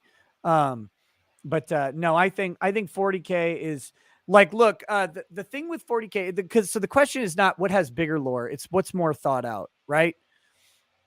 When you realize that you're reading 40K books from dozens of authors, and those books and short stories and even little excerpts published in like White Dwarf magazine, the stuff that comes in the supplemental materials and the codexes, it all jives with the whatever focus the 40K team is doing. Like the amount of work that they put into keeping the lore pure, even in the video games. I mean, when they licensed Dawn of War, they said, we have creative control over the storyline of this game. And they released the Dawn of War novel series as complement to the game to make sure that it all complied and comported with the lore that they're building. I mean, I think that the 40K universe is careful. It wasn't at first. It is now very carefully crafted and curated. Now, I gotta dissent just a little bit with a different IP, and that's my man BattleTech. Oh, yes, do I like BattleTech? Razor always talks about BattleTech and how great it is, and I'm not going to say BattleTech is not there. I don't know enough about it, but it seems Yeah. like a crazy universe. Yeah, there's a lot of depth in that as well. Again, it's not saying it's better, but God, is it good? Should definitely Yeah. check it out sometime. I can't. This is my problem. I don't even have enough time to read my own obsession, right? Yeah. And yeah. like I've tried to read Dune, and Dune pulls pretty heavily, or Warhammer pulls pretty heavily from Dune on some stuff, but it's not identical. And so like reading the Dune lore, my brain doesn't like it, it has trouble getting into it because Yeah. it's not in the language of 40K. If I tried to read Battletech, I think I would have the same issue. Well, to be fair, Dune is awfully dry as well, but I'm Tish. Spicy joke. Dapper Wolf says, Liz, have you watched JoJo's Bizarre Adventure? Oh God, no! That's another one that I would love to get invested with, but no, sadly, I haven't. Dapper Wolf says, we're no strangers to love. You know the rules, and so do I. A full commitment's what I'm thinking of. You wouldn't get this from any other guy. I don't get it. Okay. Scarvy the Strange says, my friend's channel, Exalted Speed, was inspired by Channel Awesome and some disagreements with Linkara. We even referenced his comic one time. Yeah. Ortelio says, Nick, I'm curious about your opinion on Stephen Avery making a murderer. Never watched it. Haven't researched it. Don't know. Sorry. Phoenix Lord Asserman says, I still own some squats. They are safe on my craft world. Also, Rogue Trader would be interesting because it could show off some of the diplomacy in 40K.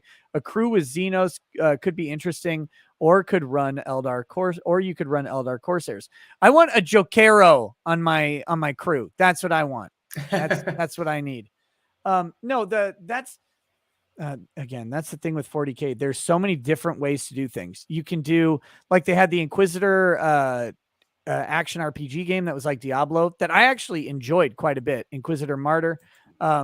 You could do an Inquisitor role-playing game, or I think a great role-playing game would be to make Vulcan Hestan the salamander whose job it is to go track down the relics of Vulcan, and he goes alone. He doesn't get to even bring a squad with him. It's just him on a little ship. And he goes through the galaxy, and he has to like consort with Xenos and everything. And he has to be a legitimate badass because he's alone, and he carries like 3 of the Vulcan relics with him at all times. So whoever gets to be the next Vulcan Hestan, it's like the highest honor. That'd be such a good independent single player RPG. Like fucking do it. If things get too spicy, he's gonna have to hot foot it out of there. All right, that's enough out of me. Austin Olson says, have you seen the Skittles Taste the Rainbow Bride and Groom ad? No, I have not. Snuggle Struggle says, if you ever go to Duluth, check out Oink Moo Cluck. Expensive barbecue and smoke, but worth it.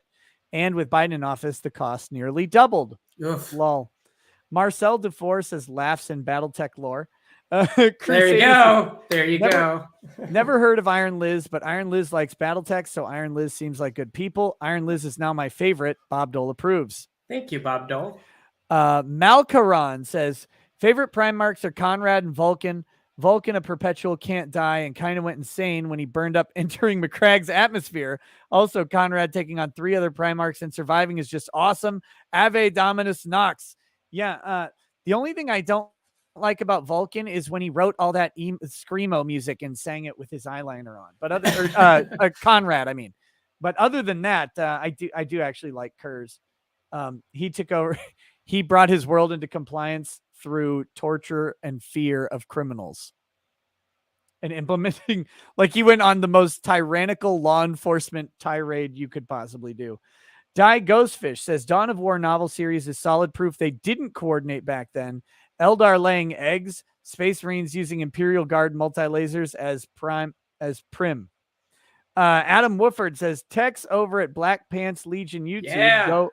Go over the lore. Yeah, so there's this YouTuber called Tex from the Black Pants Legion, and he's got a whiskey voice like butter, and he explains the lore. Yeah, he's great to listen to if you get a chance. Yeah, I'll have to check him out. Mm-hmm. Ryoji Mata says, Nick got rickrolled and didn't realize. Oh, you think I didn't realize? You think that my reading of that text was not intentional? I'm disappointed. I'm disappointed in you, chat. Scarvy the Strange says, ever played Dragon Mech? It's like Battletech in a D&D setting with mechs the size of towns called city mechs. Never heard of that one. And Vladimir M. Ivanovich says, check out Chaos Gate, Demon Hunter, Grey Knights for the win. Is that out yet? It's coming out soon. If it's not out, I'm interested. Very much interested. Okay. That's the super chats. I think it's a good time to wrap up the show. Yeah. Thank you to the chat. Oh, Matt Baker says, Nick, have you seen the new Star Wars game trailer released today? It's not made by EA. Thank God. It looks absolutely incredible. I have not. I didn't watch any of the video game release. Someone sent me the Space Marine 2 trailer, and I happened upon the Vermintide one when I was looking at other YouTube stuff. But no, I didn't watch it. The thing with Star Wars for me is I don't actually care about the Star Wars universe at all. And I never really have. I didn't with the originals. They never grabbed me. The prequels were, and then the sequels were even worse. The than Disney anything ones else. are terrible. Yeah. Yeah. So I don't, you guys can like it. I'm not here to change your mind. It's not been anything that's ever been that appealing to me.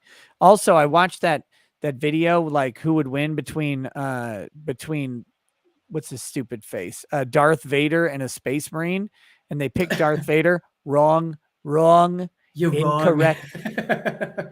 You know how I know you're wrong? Because Obi-Wan fought Vader, Luke fought Vader. You know, like what are we talking about here? What are we talking about? Oh, they're so special. No, a generic Space Marine beats Vader 10 times out of 10. A psyker beats Vader in his sleep while laughing in a different language. So, Lucy says, Iron Liz is here.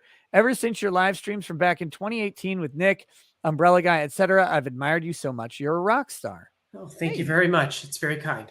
Yeah, some people don't realize that we've talked before. Mm-hmm. So guys, there's a whole nother Iron Liz interview that you can find on the channel. And I think you can find it if you just search for Iron Liz on the channel. Jackson Kai says, I hope your idea for a Vulcan Hestan game spread. One of the first models I fully assembled and painted.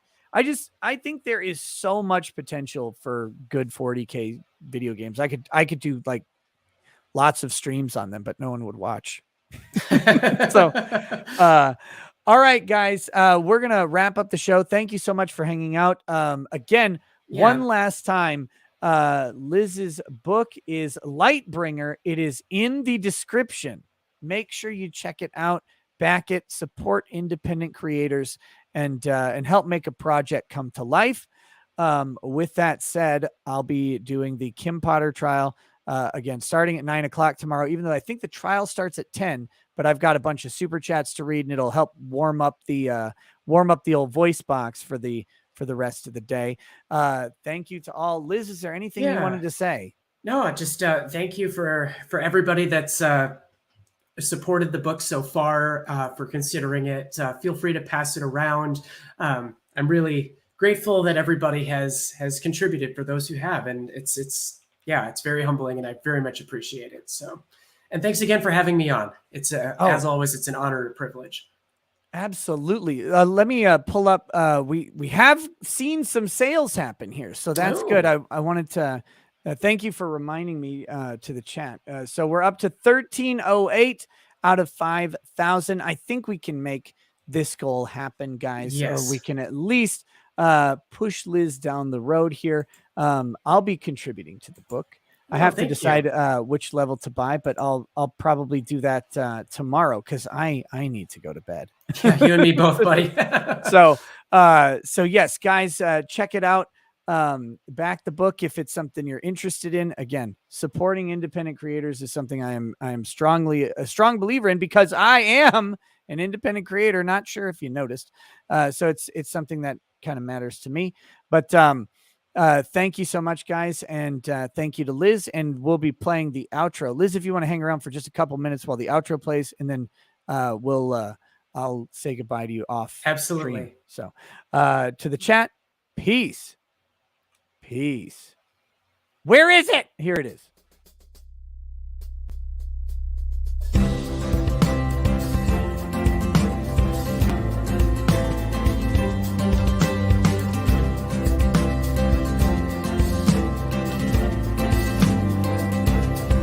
Oh, he drinks a fair bit, but you realize that it just helps get his noggin jogging along. With his glass by his side and his kids asleep tight, we'll hear some lost-plaining tonight.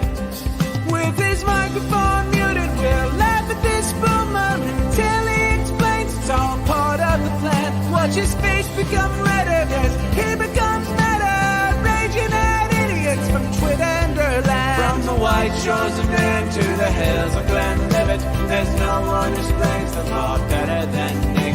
So pour out a glass for the ones who have passed to make the law what we have now. Oh, his lady is fair, and she handles herself with the grace of one who has borne many children. As the wife of a lawman, she makes sure that he has the time and the place to provide for them there. So pour out an odd bag of Balmore and Lafroig, the spirits flow as the ones who get unemployed. So pour out a glass for the tea post on Twitter, as we hear lost-plaining tonight. From the white shores of Nairn to the hills of Glenlivet, there's no one who explains the law better than Nick. So pour out a glass for the ones who have passed to make the law what we have now. Oh, the guests are all plentiful, from Judge T to Drexel. They bring their perspective and spice to the mix. But the reason we're here and the one that we cheer is the one who is showcasing us his career.